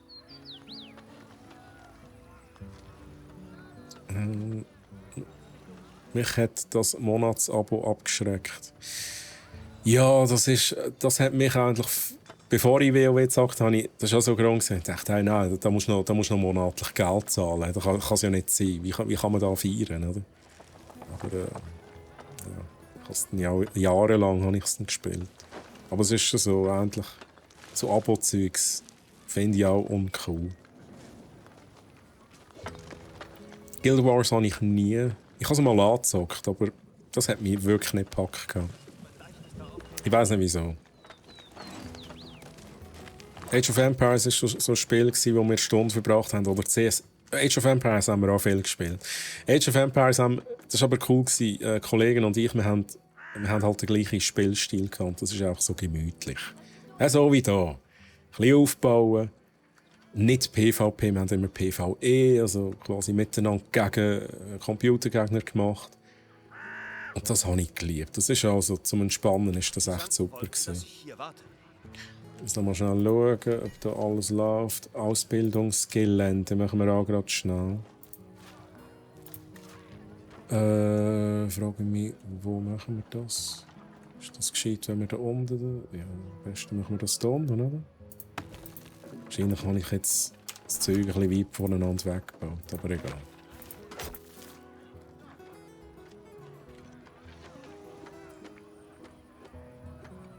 Ich muss hier mal schnell ein bisschen nachlesen. Ich bin weit nachher. Ich glaube, das dritte Add-on. Das ist möglich, das ist möglich. WoW war 2004 oder so. Da bin ich gerade, in Krieg und dann anfangen zu studieren, dann hatte ich andere Probleme. Okay. Ja, dann verstehe ich es natürlich, was du da drum herumgekommen bist. Nur für 10 Jahre gesuchtet, ca. 1 Jahr nach Release, damit bin ich alt. Holy shit, okay. 10 Jahre. 1 Jahr nach Release, okay, krass. Ja, es ist auch jetzt wieder etwas gegangen. Das ist eigentlich noch lustig. WoW, ich bin wirklich letzte Woche schnell rein. Oder letztes Wochenende, weil es irgendwie ein Free Weekend war. Und ich dachte, hey, jetzt mal schnell schauen, ob meine Chars noch oben sind. Siehe da, sie sind alle noch oben, aber irgendwie sind alle auf Level 30. I don't know. Ihr wisst da vielleicht, wahrscheinlich sind einfach alle Levels runtergedrückt worden. So quasi, dass sie nicht ewig rauf müssen mit dem Max-Level. Auf jeden Fall sind irgendwie alle Level 30 jetzt bei mir. Aber ja, es ist irgendwie, ich habe es irgendwie schon noch geil gefunden, wieder mal in Starwind. Ja, ich weiss, ich war bei der Allianz. Wieder mal schnell auf Stormwind, das hat mich recht geflasht, letzte Wochenende. Aber ich bin wirklich noch mal schnell 10 Minuten rein, habe schnell geschaut und dann war es gut. Ich bin immer weiter, nachher muss ich schnell den Chat nachlesen. Wenn man heim ist, baut, ist im Dorf und nicht auf YouTube und TikTok gelästert worden. Ja, sehr gut. Ich bin das Battlefield, kennt ihr Battlefield? Seit dem ersten dabei, absoluter Fan gewesen. Das war auch mega revolutionär gewesen, wo das Battlefield gekommen ist. Battlefield 1942, oder? Das war mega nice gewesen. Übrigens, BF 2042 bis morgen noch free to play. Okay, lieber Chat, habt ihr gehört? Free to play. Steam.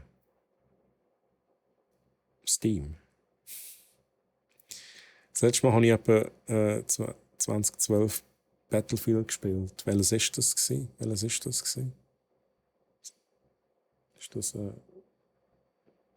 das 3? Ich weiss es gar nicht.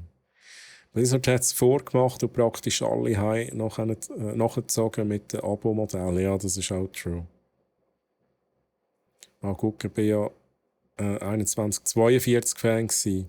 Born to Bash, 24/7 Titan. What? Ich komme nicht raus. Da kenne ich mich nicht aus. Ich habe es nicht gespielt, nein. 2142, das war mir zu abgespaced. Da musste ich sagen, nein, das ist nicht meins. Ich habe viele andere MMOs gespielt, auf der Suche nach einem... Hey, genau, same, Decor. ESO hat mich am meisten gepackt, aber darum habe ich Guild Wars mal angefangen und das ist nicht meins gewesen. Ich habe viele auch wirklich einfach angezockt. Wie hat das irgendwie so ein... Jetzt mal eins gegeben, das Ion geheissen hat. Das habe ich mal noch angezockt. New World habe ich mir auch gegeben, als es rausgekommen ist. Aber es ist nie irgendwie so das Feeling aufgekommen, oder? Und das ist genau das, was du auch sagst. Das ist wirklich so das WoW-Feeling. Das ist echt schwierig, quasi zu kopieren. Und dort hat halt Blizzard schon etwas Geniales gemacht mit dieser WoW-Welt. Was letzter Preis für dieses Spiel? Da weiss ich nicht. Der nächste grosse Hoffnung ist Ashes of Creation. Habe ich gar nicht nachverfolgt. Muss ich mir auch mal anschauen, in dem Fall. Ashes of Creation. Wir sind doch nicht alt. Wir sind gut gereift. Das finde ich auch. ESO seit 2014 und nie Pause. Oh. Ich weiss es nicht. Also ich bin mal irgendwie... Damals war es halt irgendwie, ich glaube, Level 60 war Max gewesen, und jetzt bin ich wieder rein, nach vielen, vielen Jahren, und es sind einfach alle Level 30. Die sind wie abgestuft worden. Ich weiss es nicht. Jetzt denke ich, vielleicht weiss jemand von euch, wieso. Das Vermissgebäude zerstören im Battlefield rockt einfach nicht mehr. Ja, das hat etwas. BF3 gewesen, hm? 50.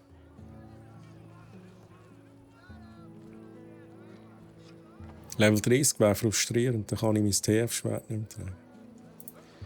Ja, das ist ja auch etwas, wenn man nach vielen, vielen Jahren wieder ins WoW reingeht. Ich bin dort rein und habe meine Aktionsleisten angeschaut. Ich hatte noch so viele Plugins gehabt. Das war eh nicht mehr so, wie ich es gespielt habe. Ich habe so geschaut.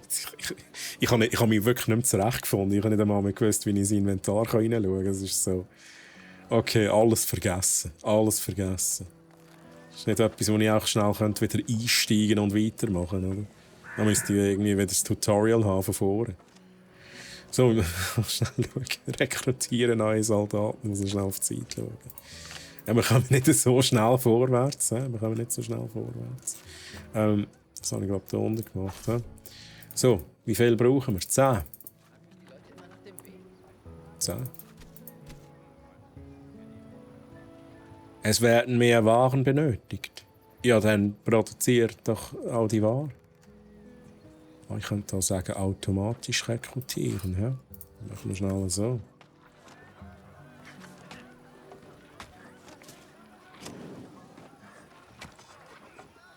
Ja, ich muss schnell schauen. Level 50 ist Max, dann bist du vielleicht Level 50 Champion Rang 30.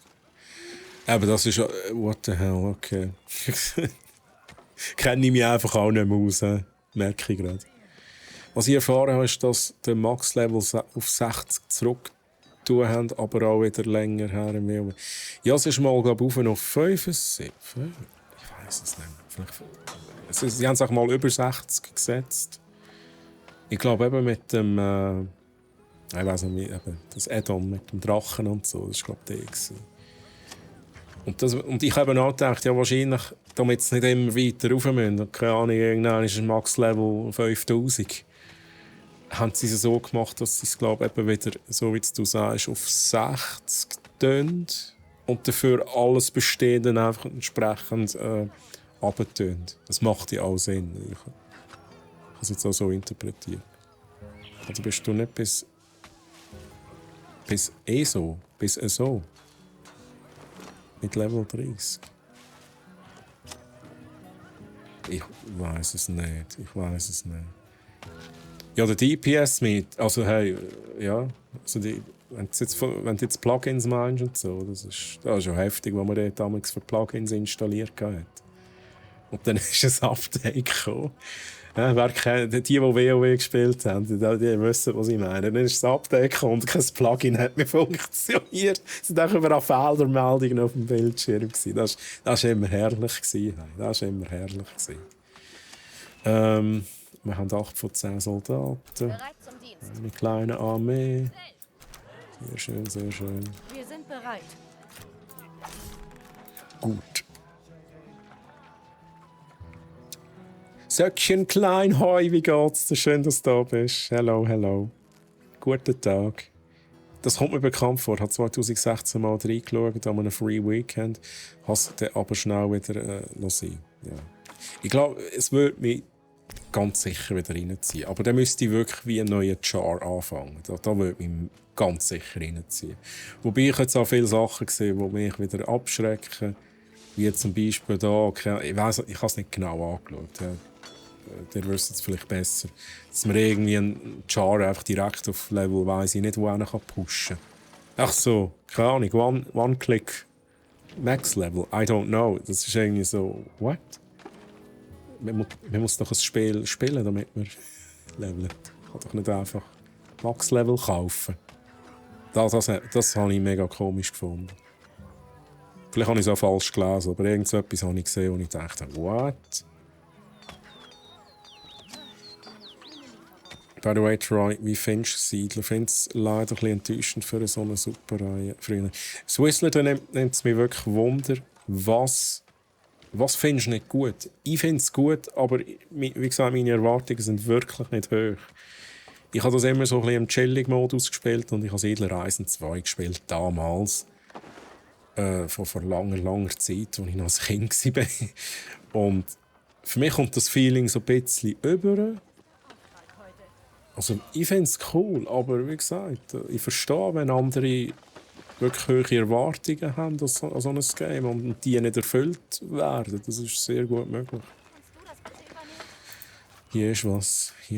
Wo sind da meine schlafenden Dudes? Wird hier nicht geschlafen jetzt? Ja, der geht jetzt da aufdecken.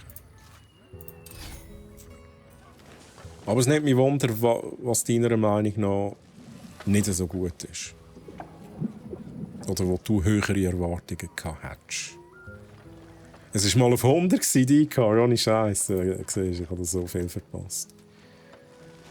Ich habe es schon mal erzählt. Jetzt sind wir auch wieder beim WoW-Thema, aber ich bin mal rein. Ich glaube wirklich das letzte Mal, wo ich auch gedacht habe, ich gehe jetzt mal rein, ist irgendwie, keine Ahnung, Free Weekend.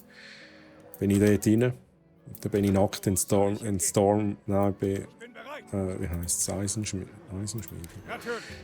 Nackt da gestanden. Ich dachte, interesting, wieso bin ich nackt? Wenn ich mal schaue, habe nichts mehr gehabt, nichts mehr, alles haben sie mir geklaut. Alles haben sie mir geklaut, einfach gehackt worden. Aber ich habe alles retour bekommen. Obwohl ich eigentlich gar nicht aktiv gespielt habe, habe ich schnell im Support geschrieben und gesagt, hey, keine Ahnung, wahrscheinlich vor ein paar Monaten bin ich mal gehackt worden, ich habe nichts mehr. Und das war kein Problem, ich habe mir alles zurückgegeben. Dann bin ich wieder raus und es war gut, habe ich es wieder lassen. Schnell rein, zum alles wieder vom Support retour bekommen, was wir geklaut haben. Banditenlager. Wo ist das Banditenlager? Da, in den Wolken. Dann gehen wir mal da rauf. Können ihr bitte da schnell das machen? Das ist ja interesting da.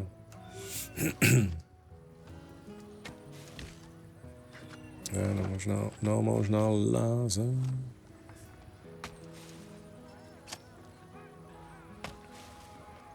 Update, und man sagt auf einen Raid. Ja.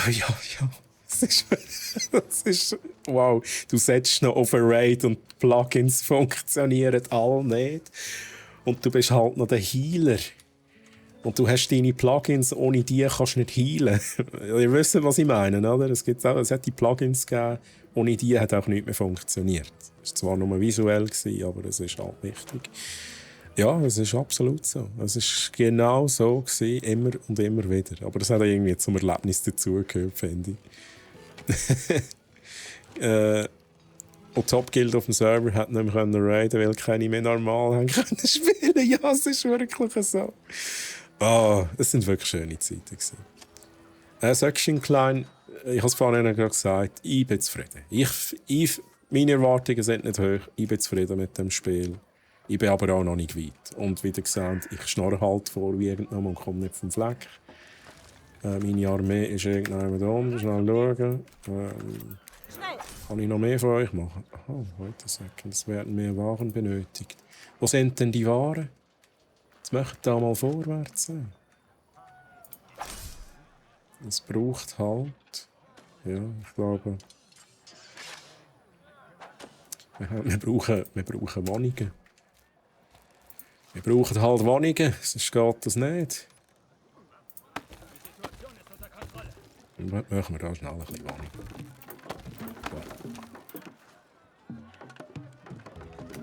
Ja, geht bitte aus dem Weg.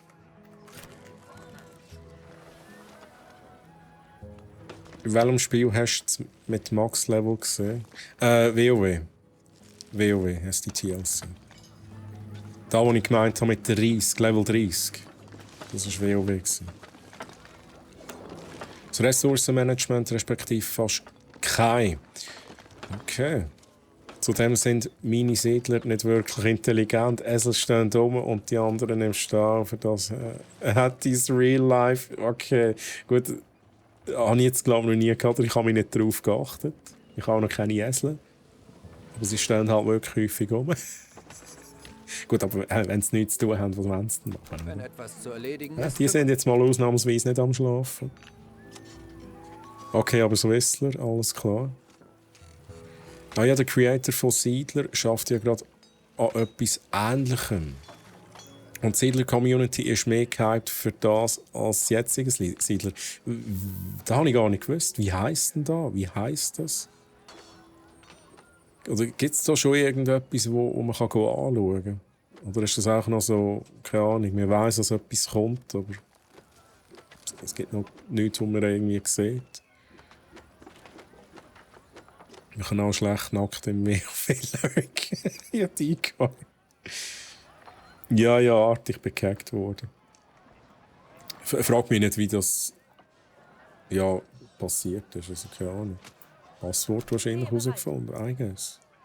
Wobei, das Passwort, ja, sie haben mir echt das Zeug geklaut. Ich weiss nicht, was da alles für Hacking-Tools gibt, aber ja, ist ja so gewesen. Einmal bin ich gehackt worden im WoW. Alle Wohnhäuser sind voll. Ja, wir sind ja am Bauen, liebes Spiel. Wir sind am Bauen.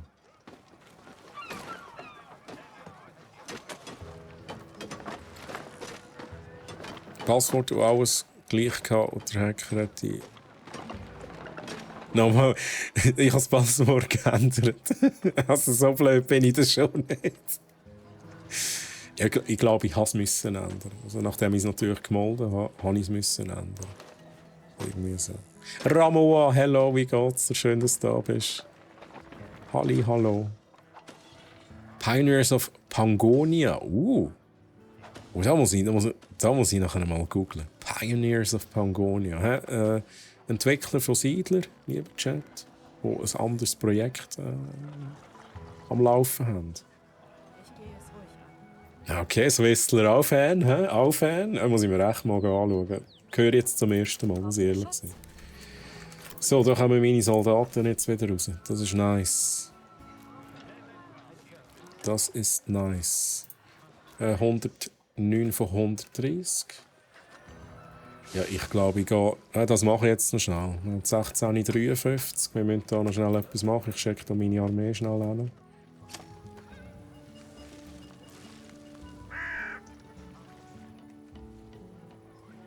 Schnell gucken, was ich hier noch mache in dieser Zeit.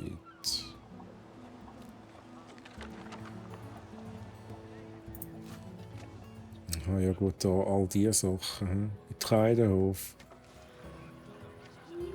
Windmühle.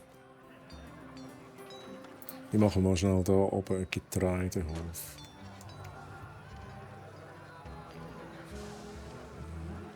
Das kann ich nicht. Ah, das geht. Oh. Wo gehen die denn durch jetzt? Jetzt ist, glaube ich, der Weg. Jetzt habe ich halt den Weg abgeschnitten. Oder? Jetzt ist es nicht so geschickt gewesen, I know. Und Getreidehof, dann machen wir hier noch eine Windmühle. So. Bäckerei, da gibt es noch ein bisschen Brot und so.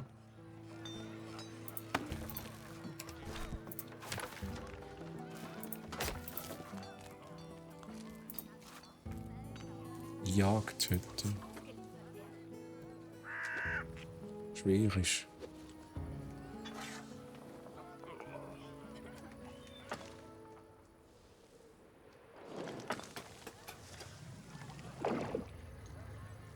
Bringen können wir hier in die Nähe gehen. Sammlerhütte. Haben wir noch eine Beere?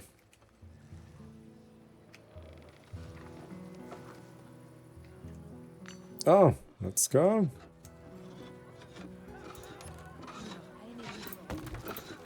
Gut, dann haben wir Beere. Ihr baut das Zeug. Meine Armee ist da. Haben wir da unten noch mehr bekommen? Wir sind bereit.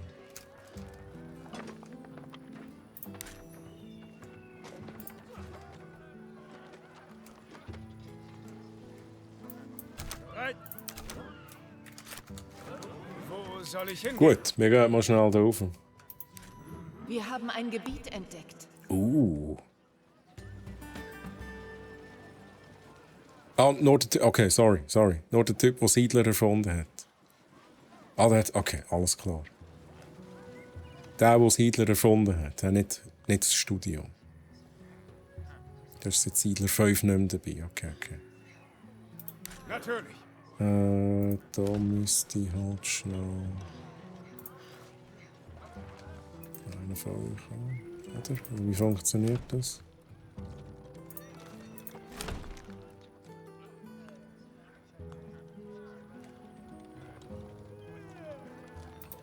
Jetzt weiss ich gerade nicht, wie es funktioniert. Ich glaube so, hä? Warte auf Befehl. Gut. Was ist eigentlich da noch? Ah, dort müssen wir auch noch etwas abholen. Jetzt holt doch das Zeug auch ab. Liebe Leute. Nicht schlafen, nicht rumstehen. Alles bauen. Sie stehen halt oben, oder? Melde Gehorsam. So. Pflicht ruft. Da könnte man jagen. Die Pflicht ruft. Okay, wenn ich da direkt zum... ich sehe es gar nicht auf der Minimap zum Ausrufezeichen will. Sind sie ein bisschen verwirrt? Ich glaube, da kommen wir gar nicht durch. He? Dann schauen wir mal, wo sie durch wollen. Wo gehen sie jetzt echt durch? Da rauf.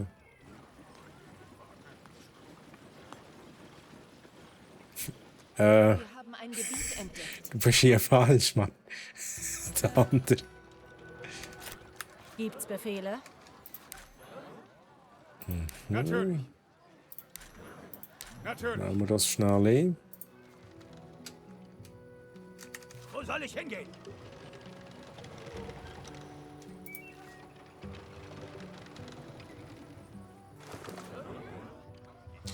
Ich persönlich warte ja immer noch auf Return to Moria. Oder das ist aber so Herr der Ringe, hä? Das ist Lord of the Rings. Ähnlich wie, ja, okay, weil es endlich mal wieder an Herr der Ringe Titel ist. Ist das aber auch so Strategie? Ist es auch Strategie? Ich habe die geliebt. Ich habe die Herr der Ringe Strategie gegeben. Das habe ich so gefeiert. Das ist auch als Herr der Ringe Fan, ja, ist es irgendwie mega geil, wenn du all diese Sachen kannst, quasi umkommandieren und das war echt nice gewesen. Das würde ich gerne wieder mal spielen. Und wenn da etwas Neues kommt, Return to Moria, dann freue ich mich auch direkt drauf. Da muss ich ehrlich sein. Schnell! Und jetzt der da... Befehl erhalten.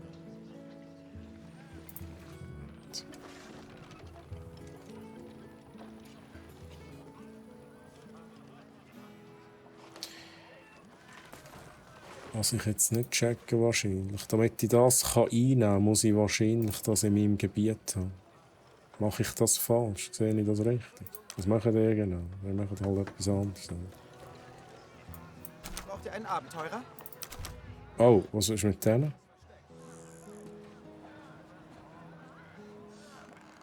Okay, die habe ich jetzt auch noch nie gebraucht. So.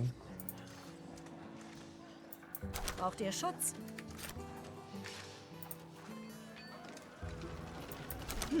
Wobei der... Aha, nein, der macht das.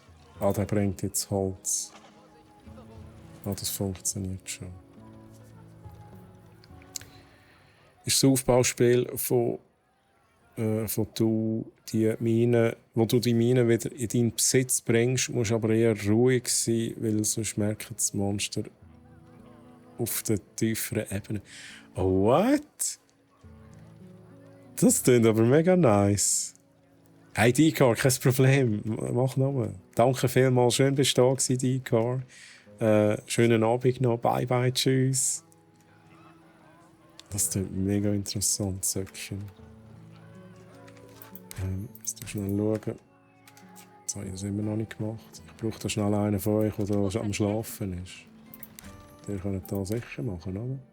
Wobei ich muss ja das irgendwie defenden. Also, nein, ich gehe mal weiter. Braucht ihr Schutz?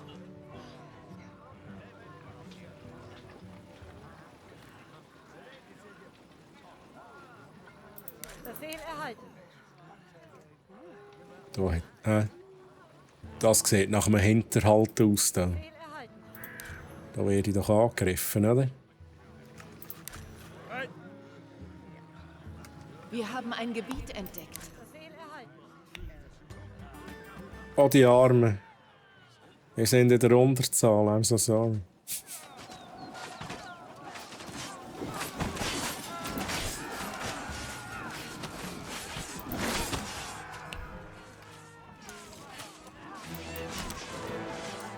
Ja, da ist noch einer, Mann. Gut. Let's go. Schnell! Natürlich.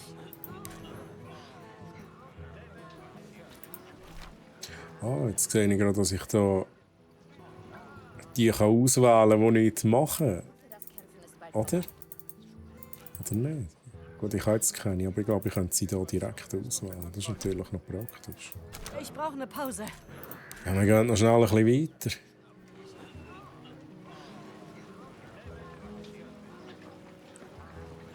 So ein Gollum-Sneaky-Parcours-Spiel mit Lara Croft's Style-like war ja auch mal angekündigt.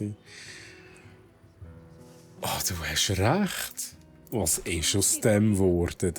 Also ich habe es einfach mal... Das war glaube ich da, wo ich irgendwie angeschaut habe und dachte so, weiß es nicht. Ich weiss nicht, ob das etwas ist. Aber du hast recht. Ich habe immer gemeint, das sei mal rausgekommen, aber das hat mich sowieso irgendwie nicht gross interessiert, weil es irgendwie so komisch ausgesehen. Ich glaube, die Grafik war ja doch auch mega schlecht, oder?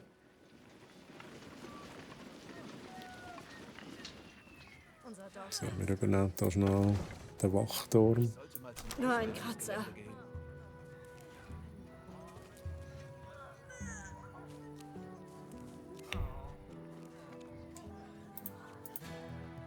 Maru.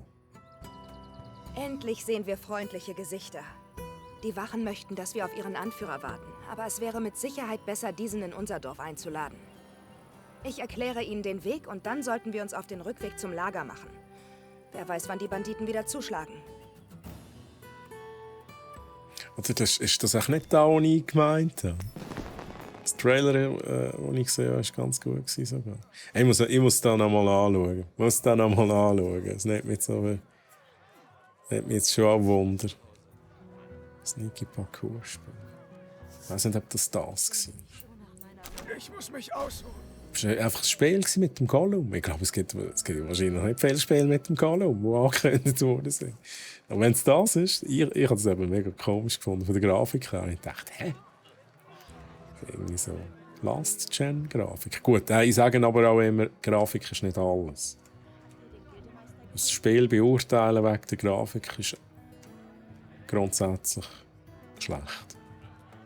Man nehme Valheim. Schaust du es an und denkst, ja, aber hallo, was ist denn da für eine Grafik? Das ist ja von vor 20 Jahren. Und dann spielst du Valheim und das ist auch mega geil. Ich rücke aus. So, wir können hier noch schnell ein bisschen aufdecken. Befehl erhalten. Oh, jetzt habe ich gerade das ganze Ding hier aufgedeckt. Nice. Können wir da noch schnell ein bisschen aufdecken. So, was jetzt, das Imperium schlägt zurück. Da ist mein Imperium. Schau, Wolfi, siehst du da meine Armee? 300, he? Mit dem Leonidas da vorne.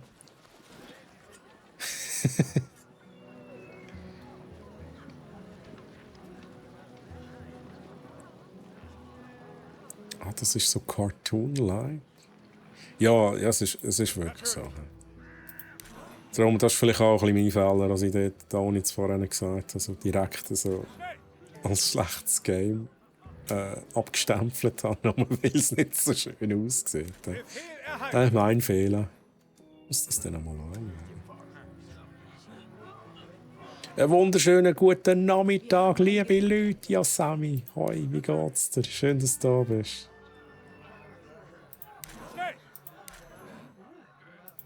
Hast du eine gute Woche gehabt, Sammy? Hast du einen guten Tag gehabt?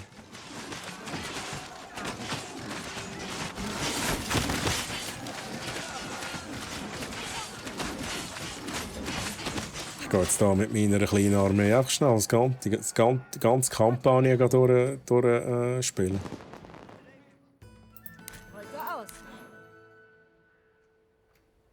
Wobei endlich.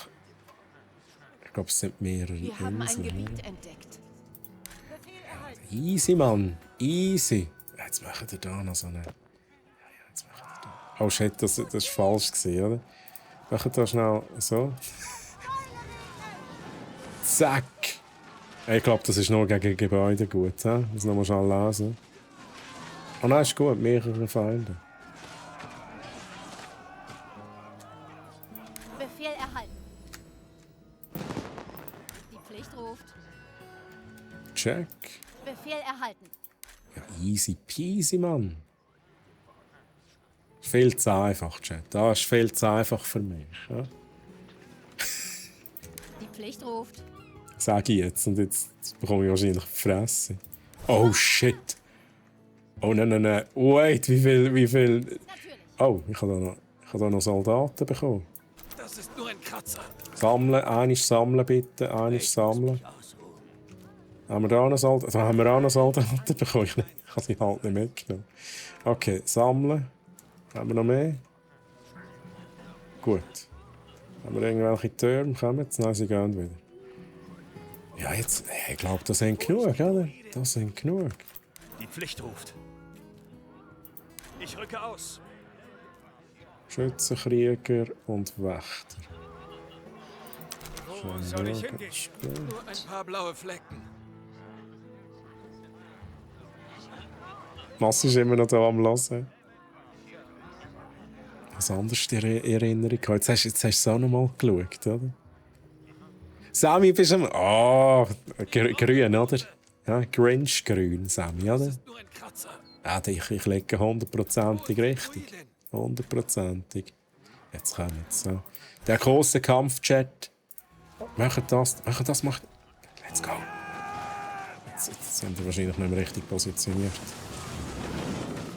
Krieg. Gemetzel.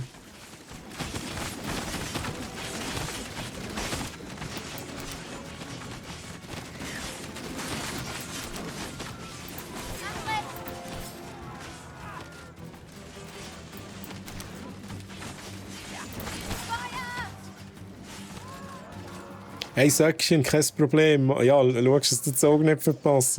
Schönen Tag noch. Ich schaue sicher mal wieder rein. Wird aber schwer, da oft am Nachmittag muss arbeiten. Hey, er geht allen so. Du bist nicht allein. Aber Söckchen, schön bist du da gewesen. Hat mich riesig gefreut. Dir auch noch einen schönen Nachmittag und einen schönen Abend. Schöne Restwoche dann noch. Bye bye, tschüss, bis zum nächsten Mal. Wolfi, es ist 100 Pro grün. 1000%ig grün. Ist gang noch grün, aber gibt noch so Smileys auf der Seite. Jetzt würde es mich natürlich wundern. Würde mich natürlich wundern. Ja, darfst du sogar ein Foto schicken, aber musst natürlich nicht. Musst natürlich nicht. Befehl erhalten.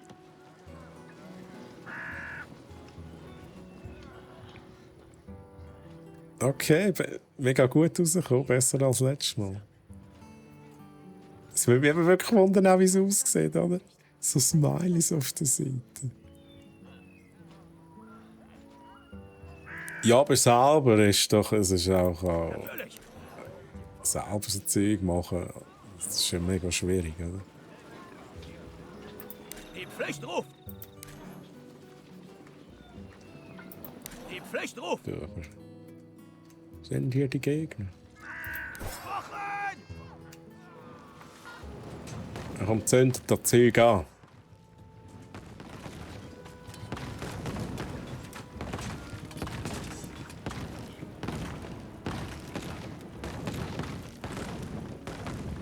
Ich fände es cool, Sammy. Das nimmt mich echt wunder. Das nimmt mich wirklich wunder.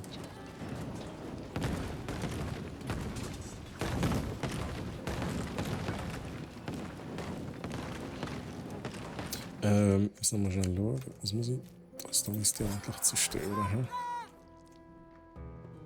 Da sind sicher noch mehr Gegner. Die kommen jetzt hier aus den Hütten raus.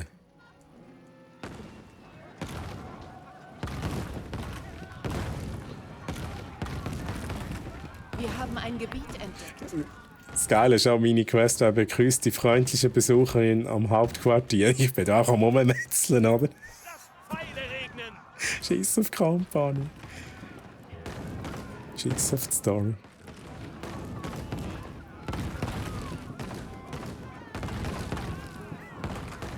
Schnell auf die Uhr schauen. Okay. Let's go. So, es muss noch kommen, Mission abgeschlossen. Oder kommt wahrscheinlich nicht, weil ich halt anderes Zeug machen muss. Das ist aber stylisch da.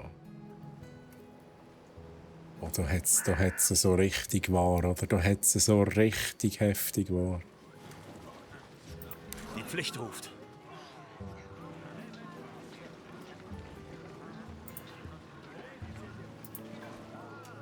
Habe ich das jetzt nicht gemacht? Zerstören das gegnerische Lagerhaus. Natürlich. Habe ich doch gemacht. Ich bin halt wahrscheinlich voraus, oder? Das Game ist jetzt verwirrt. Das Game weiss nicht, was abgeht, weil ich auch voraus bin. Wir müssen jetzt das Video schauen. Maru Ana und willkommen. Das Geile ist, jetzt sagt sie wahrscheinlich, ja, da hat es Gegner. Gestattet, dass ich mich vorstelle. Es hat Gegner im Ich bin Westen. Prinzessin Ayala vom Volk der Maru. Älteste Tochter der großen Königin und rechtmäßige Thronfolgerin. Mein Volk hat beobachtet, wie ihr an Land gegangen seid. Und eure Berater haben mir mitgeteilt, dass ihr hier Zuflucht sucht. Das Königreich der Maru heißt euch herzlich willkommen. Wir werden euch helfen, euch einzurichten und von der langen Reise zu erholen. Ich werde als Vermittlerin zwischen euch und meinem Volk dienen. Gemeinsam werden wir eure Ankunft so angenehm wie möglich gestalten. Okay. Ihr habt unsere Gesandten kennengelernt. Könnt ihr mir sagen, warum wir vor dem Dorf angegriffen wurden? Von diesem Vorfall hörte ich bereits. Es schmerzt mich zu erfahren, dass ihr den Banditen begegnet seid. Wait. Sie sind schon lange eine große Sie sind Plage. uns begegnet, hallo? Unglücklicherweise können wir nicht viel Nahrung und Waren mit euch teilen, da unsere Siedlung vor 2 Nächten überfallen wurde. Sie haben fast die gesamte Ernte gestohlen. Es ist jetzt wirklich Wenn ihr das. euch bereit erklärt, uns zu helfen, das Diebesgut zurückzuholen, Easy. werde ich euch alle Handelsrechte und freien Durchgang durch unsere Gebiete Easy gewähren. peasy, kommst du direkt mit? Meine Späher haben im Norden ein Banditenlager entdeckt. Ich werde mit eurem Gildemeister einen Plan schmieden. Komm, schmiedet einen Plan, ist gut, okay. Dann dir einen Plan schmieden, wie wir jetzt die Banditen können besiegen können, die ich schon lange gekillt habe. Das ist schon gut. Das ist einfach, ich bin weit voraus im Spiel, oder? Findet das Hauptlager. Gefunden. Mir tut alles weh. Das ist schon gut. Das sieht nach einem sehr überstürzten Aufbruch aus. Fast alle Waren sind weg. Und es scheint Ey, nichts Massi, ich Wertvolles habe im hier Fall. zu sein. Ich habe noch gedacht, das ist irgendwie, es sieht Steine, komisch einige aus. Papiere, Die hat sicher irgendetwas geraucht, oder? gute Waffen. Sie haben offensichtlich nicht mit unserem Widerstand gerechnet. Vielleicht ist ja etwas in diesen Trümmern zu finden. Ich werde alles mitnehmen und es mir in Ruhe ansehen.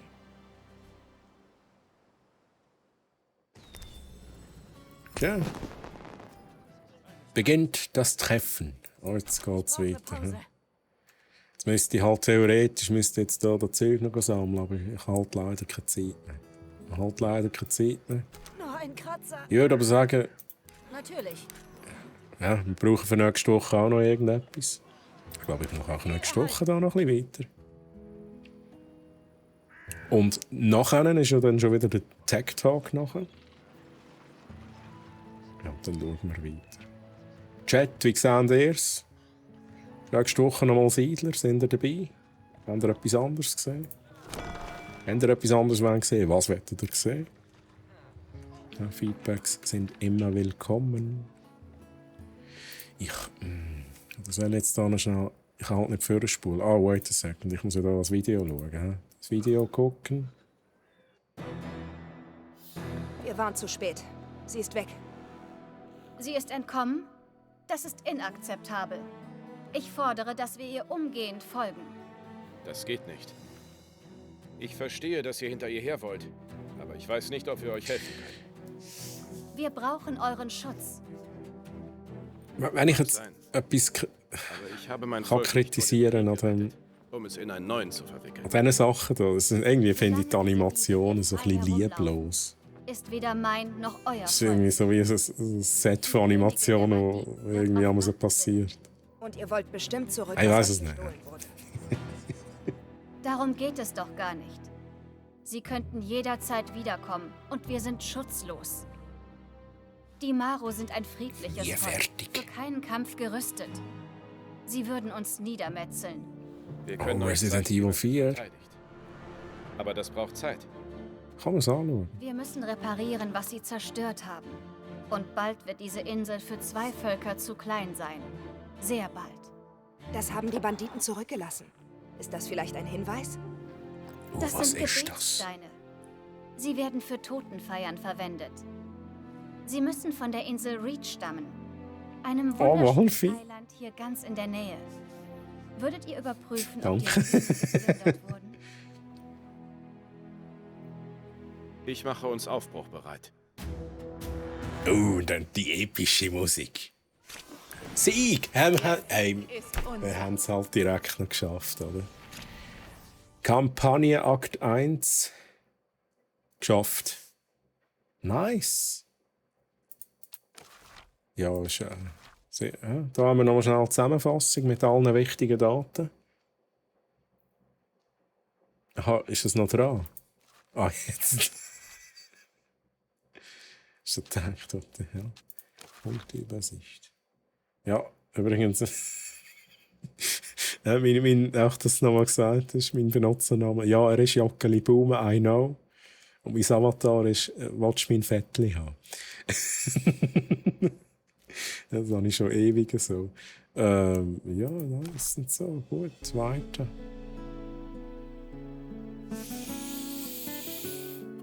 Oh nein, jetzt bin ich schon zu weit. Die Insel Reach ist ein Reach. Ort von unvergleichlicher Schönheit. Jetzt machen wir nicht. Machen wir noch mal schnell 2 Stunden. Nein, ich kann nicht. Ich kann leider nicht. Und tritt zu Also ich würde gern. Aber ich kann nicht überziehen. Überstunden und so. So, überspringen. Wir müssen hier retour ins Menü. Wir haben ein Gebiet entdeckt. So. Ui. Aber ich finde es immer noch geil. Ich finde es wirklich immer noch nice. Es ist irgendwie verdammt gemütlich, oder? Klar, ich weiss jetzt, der Whistler hat jetzt schon mal geschrieben, was er jetzt nicht so cool findet. Und ich sehe das absolut. Ich sehe das absolut, dass einem so Sachen dann ein bisschen auf den Keks gehen, wenn es überall staut und Tesla stehen rum und so. Bis jetzt finde ich es echt cool. Für meinen Playstil ist es echt gemacht. Dann darf es auch mal stauen, während ich da mit euch ein bisschen schnarre, oder? Das ist perfekt. Hey, sehr gerne, Arti, sehr gerne. Schön sind ihr da gewesen, Chat. Schön sind ihr da gewesen. Freut mich natürlich immer wieder, eure Namen zu lesen da. Was gibt es im Tag Talk? Ich weiß nicht, ob ich da schon... Ich sage es sicher nächste Woche dann nochmal. Ich glaube, ich kann es anteasen. Wenn Steffi gerade rum ist, ihr wisst jetzt vielleicht besser, ob ich etwas sagen darf. Ich kann es schon sagen. Aber sonst tue ich zumindest einen Teaser machen. Interessant für Streamer. Interessant für Streamer. Hä? Gibt es nicht viel, was kann sein, oder? Was man so für zum Streaming braucht und so, hä? Aber ja, wenn ihr jetzt hellhörig geworden seid, dann schaut in 2 Wochen rein. In 2 Wochen wird der nächste Tech Talk sein. Ja, ich könnte endlich weiter streamen, auch auf meinem Channel, oder? Das finde ich aber noch doof. Ich werde euch da auf diesem Channel, nicht alle Leute sind da bei mir, auf meinem privaten Channel. Ich werde euch natürlich da so ein fortlaufendes Erlebnis bieten, damit ihr also Kampagnen und Storys so ein bisschen mitbekommen. Das ist mir schon noch wichtig. Der Wolfi sagt auch jetzt über zu meinem Channel. Okay, meine Worte sind erhört worden. Schau mal nachher, ob dein RAM-Typ für dein Board unterstützt und getestet ist. Massi hat 180,42 Stunden. Holy moly. Ein Erlebnis zum Fortlaufen. Nein. Alles gut. Oh, Mampfbox. Du sagst es. Ja, ich mache jetzt Feierabend und Mampfbox et es. Ich habe einfach mega Hunger. Ich spüre es jetzt. Ich spüre es echt. Ich habe wirklich Hunger. Er wird anscheinend nicht unterstützt im Moment mit XMP bootet es nicht einmal. Nein, aber das ist auch cool. What? Straub. Auch wenn du nur ein Ice-Kit drin hast, Google. Ja, das ist doof. Das ist da, wo halt auch ein bisschen mühsam ist. Ja. Es gehört dazu, wenn man sich Komponenten halt selber zusammenstellt und das System selber zusammenbaut. Es gehört dazu. Man hat immer mal irgendetwas, wo man muss troubleshooten. Irgendetwas, was halt nicht irgendwie kompatibel ist, nicht richtig wett, komische Fehler hervorruft. Ja, ich habe bei mir schon mal also ist irgendwie gar nicht mehr richtig gelaufen. Und ja, dann gehst du halt Komponente für Komponente durch. Schlussendlich war es der CPU bei mir, der kaputt war. Ein neuer CPU. Einfach kaputt gewesen. Und das gibt es mega selten. Aber ich habe halt einfach einen CPU verwünscht, der kaputt war.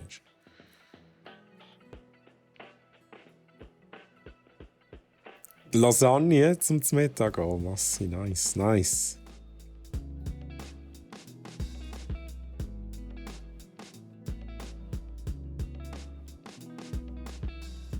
Wenn ich ein Kit auf dem A1 B1 Slot habe, bootet es nicht. What?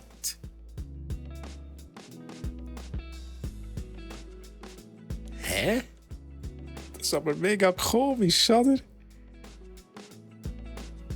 Das ist aber mega komisch. Macht das Sinn? Du hast ein Kit auf A1 B1. Es bootet nicht. Du hast es auf A2 B2 das gleiche Kit und es bootet. Das ist aber Straub. Dann macht das Sinn? Hä? Das macht doch keinen Sinn.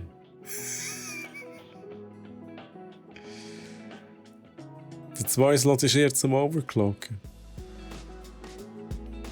Da muss ich sagen, weißt, ohne Handbuch ist halt immer schwierig. Es gibt immer wieder mal so Eigenheiten, aber im Handbuch wird es nicht stehen. Das finde ich jetzt komisch. Das hätte ich jetzt nicht erwartet, dass sich so verhaltet. Und wenn du sagst, der 2er-Slot ist eher zum Overclock. Google auf jeden Fall. Auf jeden Fall hoffe ich, dass du es in den Griff bekommst. Es ist schon ein bisschen mühsam.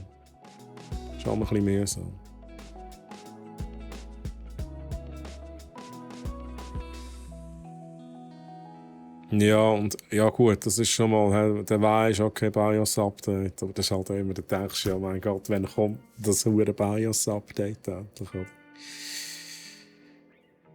Aber wenn es genug Rückmeldungen gibt, dann sind sie sicher dran. Das wird ja nicht allzu lange dauern.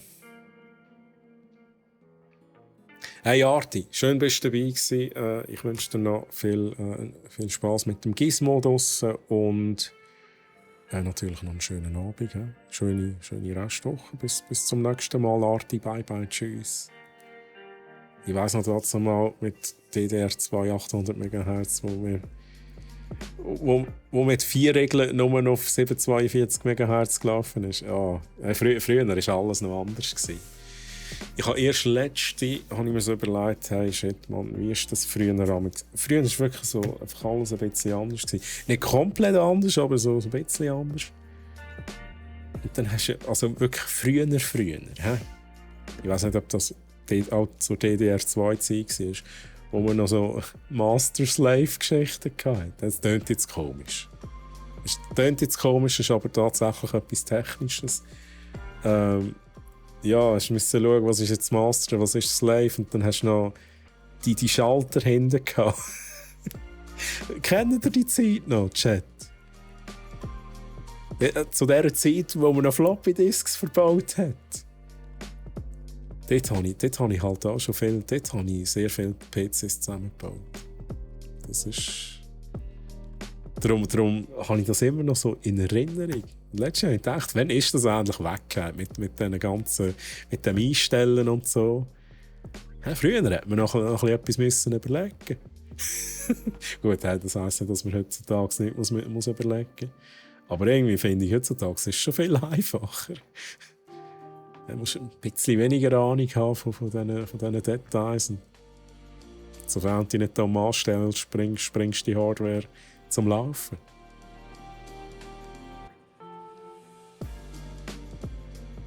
Und die gehen, natürlich, hey, schön, dass ihr da seid. Ich muss Feierabend machen, aber ich dachte, ich lese jetzt noch schnell den Chat fertig. Ja. 2 Stunden später. Ja, die gehen, schön, dass ihr da seid. Ich wünsche euch natürlich noch einen schönen Abend. Tschüss zusammen, bye bye. Und bei mir hat eine Regel 6400. Ja. Hast du 6400 MHz? Wie viel habe ich eigentlich? Habe ich gerade... Ich habe das... Ich glaube, das schon wieder. Ich weiß es auch. Habe ich 5600? Kann das sein? Ich glaube, es sind 5600. Okay, du hast 6400 MHz Regel. Das Mensch.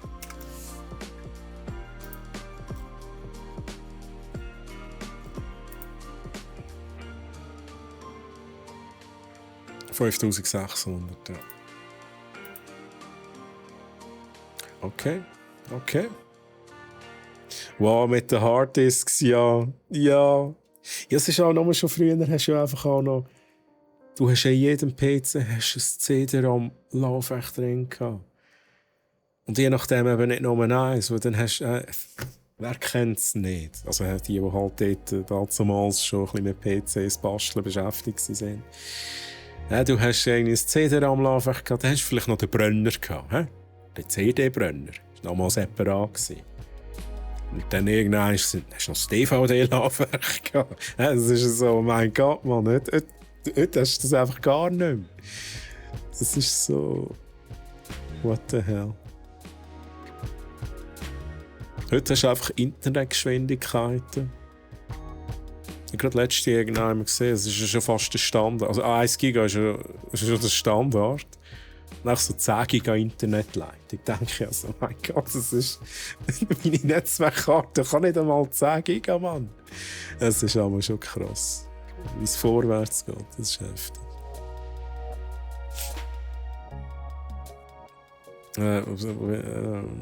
Idee und Bröckli setzen, ja. UDMA 100 der heisste Scheiß war. Das war einfach nur nice irgendwie, oder? Lang ist es her.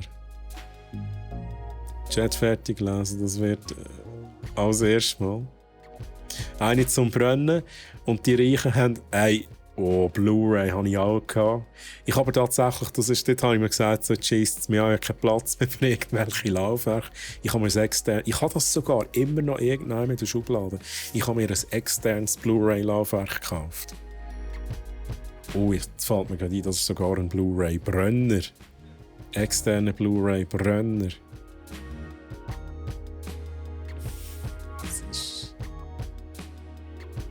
Ich glaube, ich muss, wenn ich das höre, auch wieder mal einen neuen bauen. Meine RAM-Gurke mit 3,6. Okay. 3600 SDTLC auch.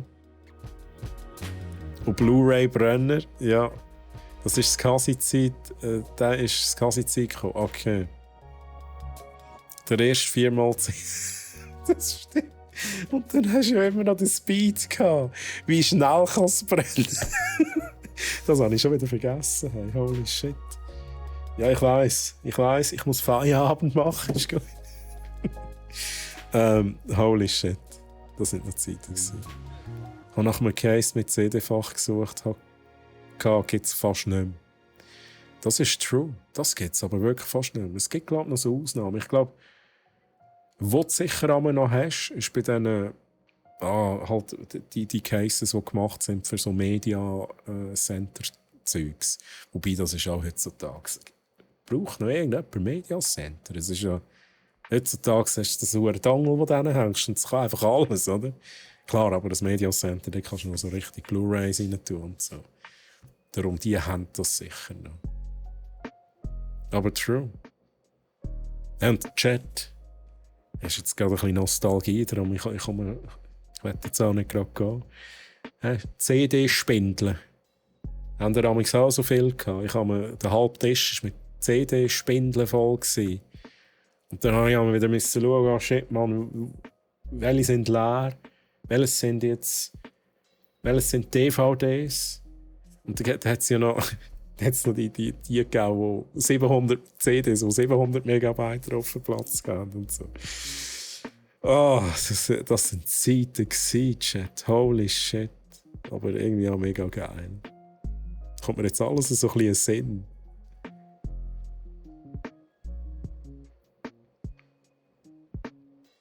Intel hat nur SATA eingeführt, weil sie Angst hatten, ihre Pentium 4 verbrennen bei zu wenig Durchzug im Gehäuse.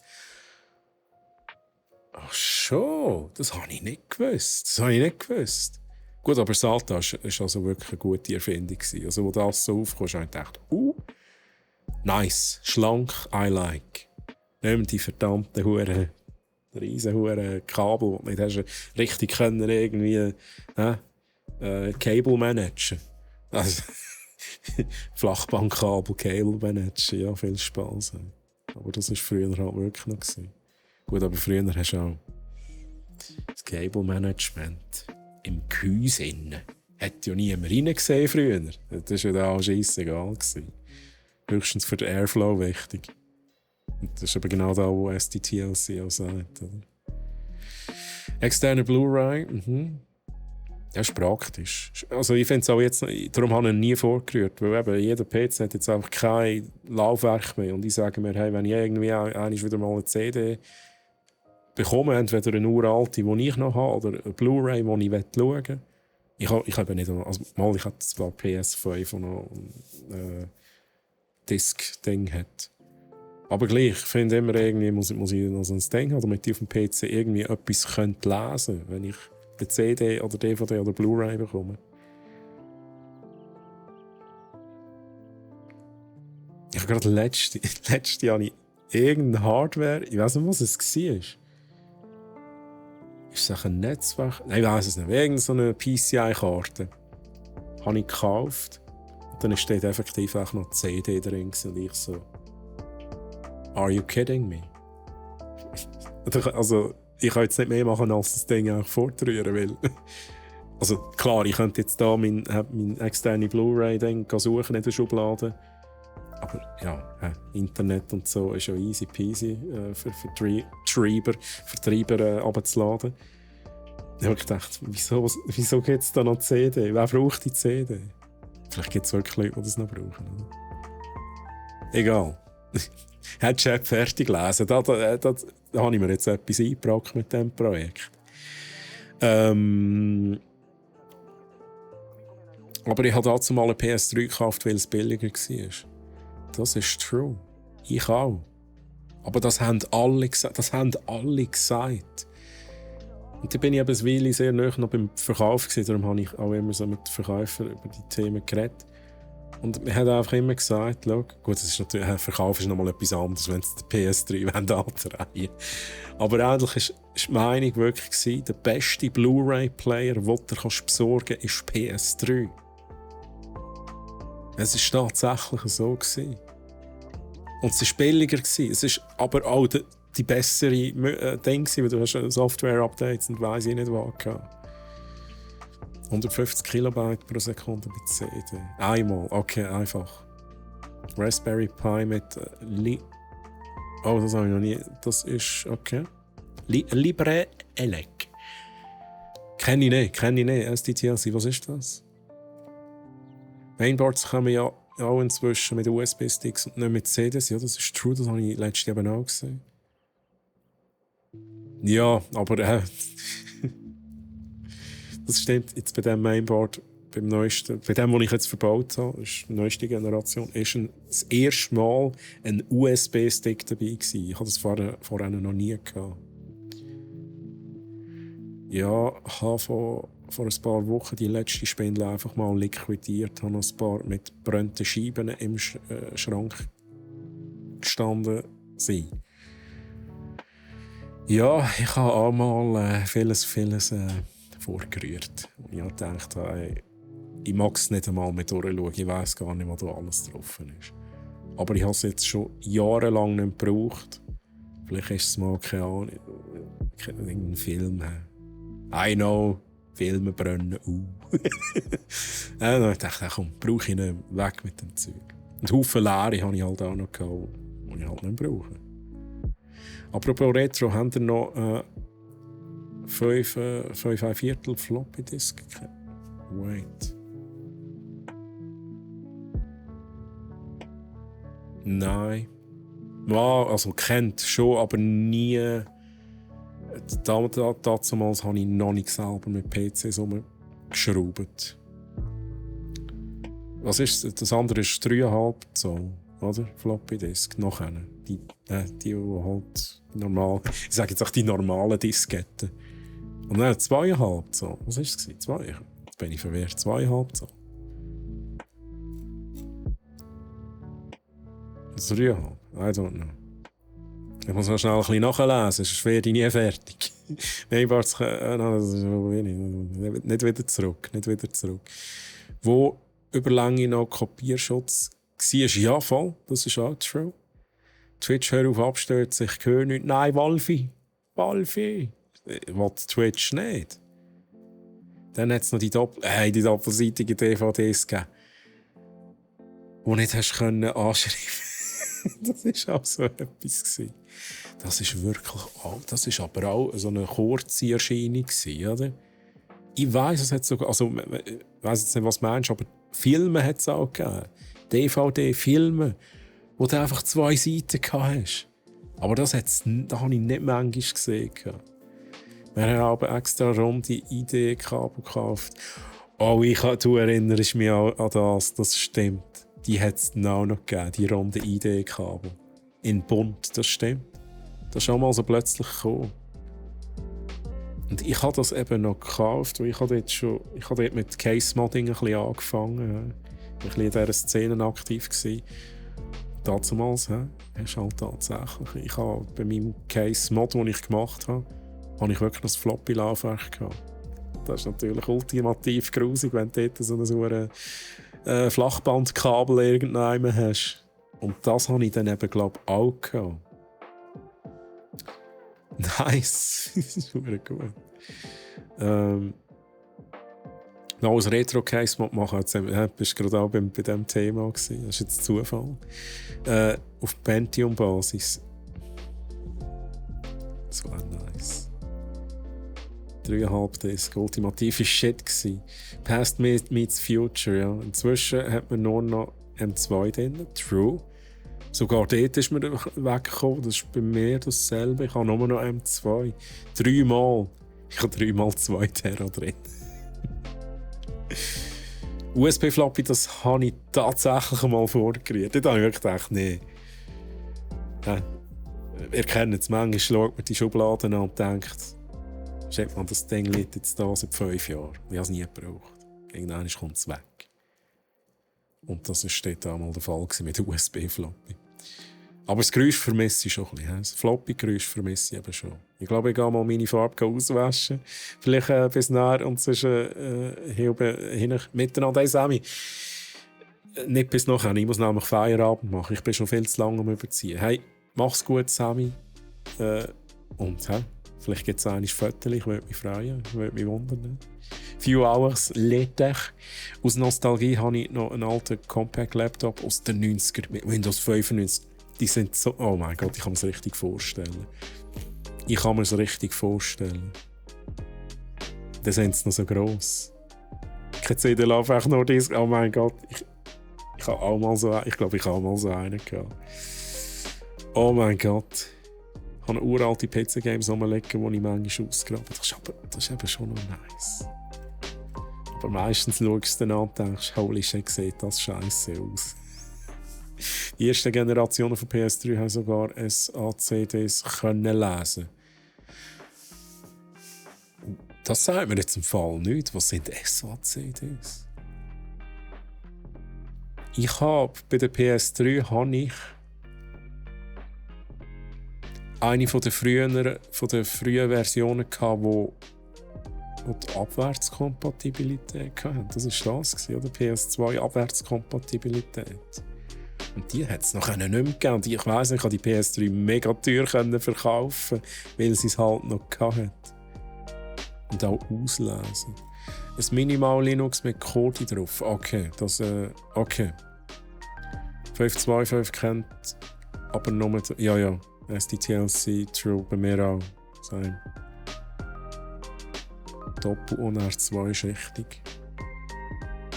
Das Problem ist, wenn du es wegtust, weisst du, dass du es noch hast. Ja, aber es ist doch wirklich so. Der längst es jahrelang nicht an. Und dann denkst du so, jetzt ist es fertig, jetzt muss das Ding weg. Es ist ein kleiner Platz, den es einnimmt, aber es ist Platz, den es einnimmt. Und ich will es nicht mehr anschauen. Es ist auch weg mit dem Ding. Rührst es fort, wie du sagst, 14 Tage später bräuchtest du es. Es ist halt wirklich so. Troy will halt über die Zeit machen, nicht ausstempeln. Super. Ich muss jetzt hier vorwärts machen. Sobald ich am Ende ankomme, gibt es Outro da. Super Audio Compact Disc, SACD. Okay, mit dem habe ich mich nie so beschäftigt. Schreibt der Troy... Nein. Hopp, nein. See you soon, Outro denied. Genau, ich bin am Ende angekommen, lieber Chat. Schön sind ihr da gewesen. Ich muss jetzt wirklich dringend Feierabend machen. Schön sind ihr da gewesen. Es gibt am Freitag wieder ein Gameplay mit der Steffi ab 13 Uhr, so wie immer. Mich gibt es wieder am nächsten Mittwoch. Ich denke, wir machen noch ein bisschen Siedler. Ich kann mal schauen, ob es vielleicht Resident Evil ist. Resident Evil ist halt nicht so family-friendly. Nächsten Mittwoch gibt es mich wieder, wenn ihr mich vorhin schon wieder sehen wollt. Ich streame auf meinem privaten Channel twitch.tv/treuhammaren jeden Samstag ab 19 Uhr. Und tatsächlich, noch im Chat, geil, tatsächlich auch morgen, ausnahmsweise, mache ich einen Spezialstream. Genau, also könnt auch gerne bei mir vorbeischauen. So, und zum Abschluss lese jetzt noch schnell den Chat, weil jetzt kann ich es, weil Emo-Chat drinnen ist. Bist leider von deinen... Hast du beide von deinen Case-Moddings? Nicht beide. Hallo? Bilder? Ja, google. Du hast sie schon mal gesehen, oder? Gehst auf Wikipedia. Ich weiss, ich kann jetzt nicht antworten. Geht auf Wikipedia und gebt Case-Modding ein. Und wenn ihr dort das Bambusgehäuse seht, das ist meins. Ja. Tja. Okay, gut. Und ich wünsche euch noch einen schönen Abend, Chat. Schöne Restwoche. Wir sehen sich.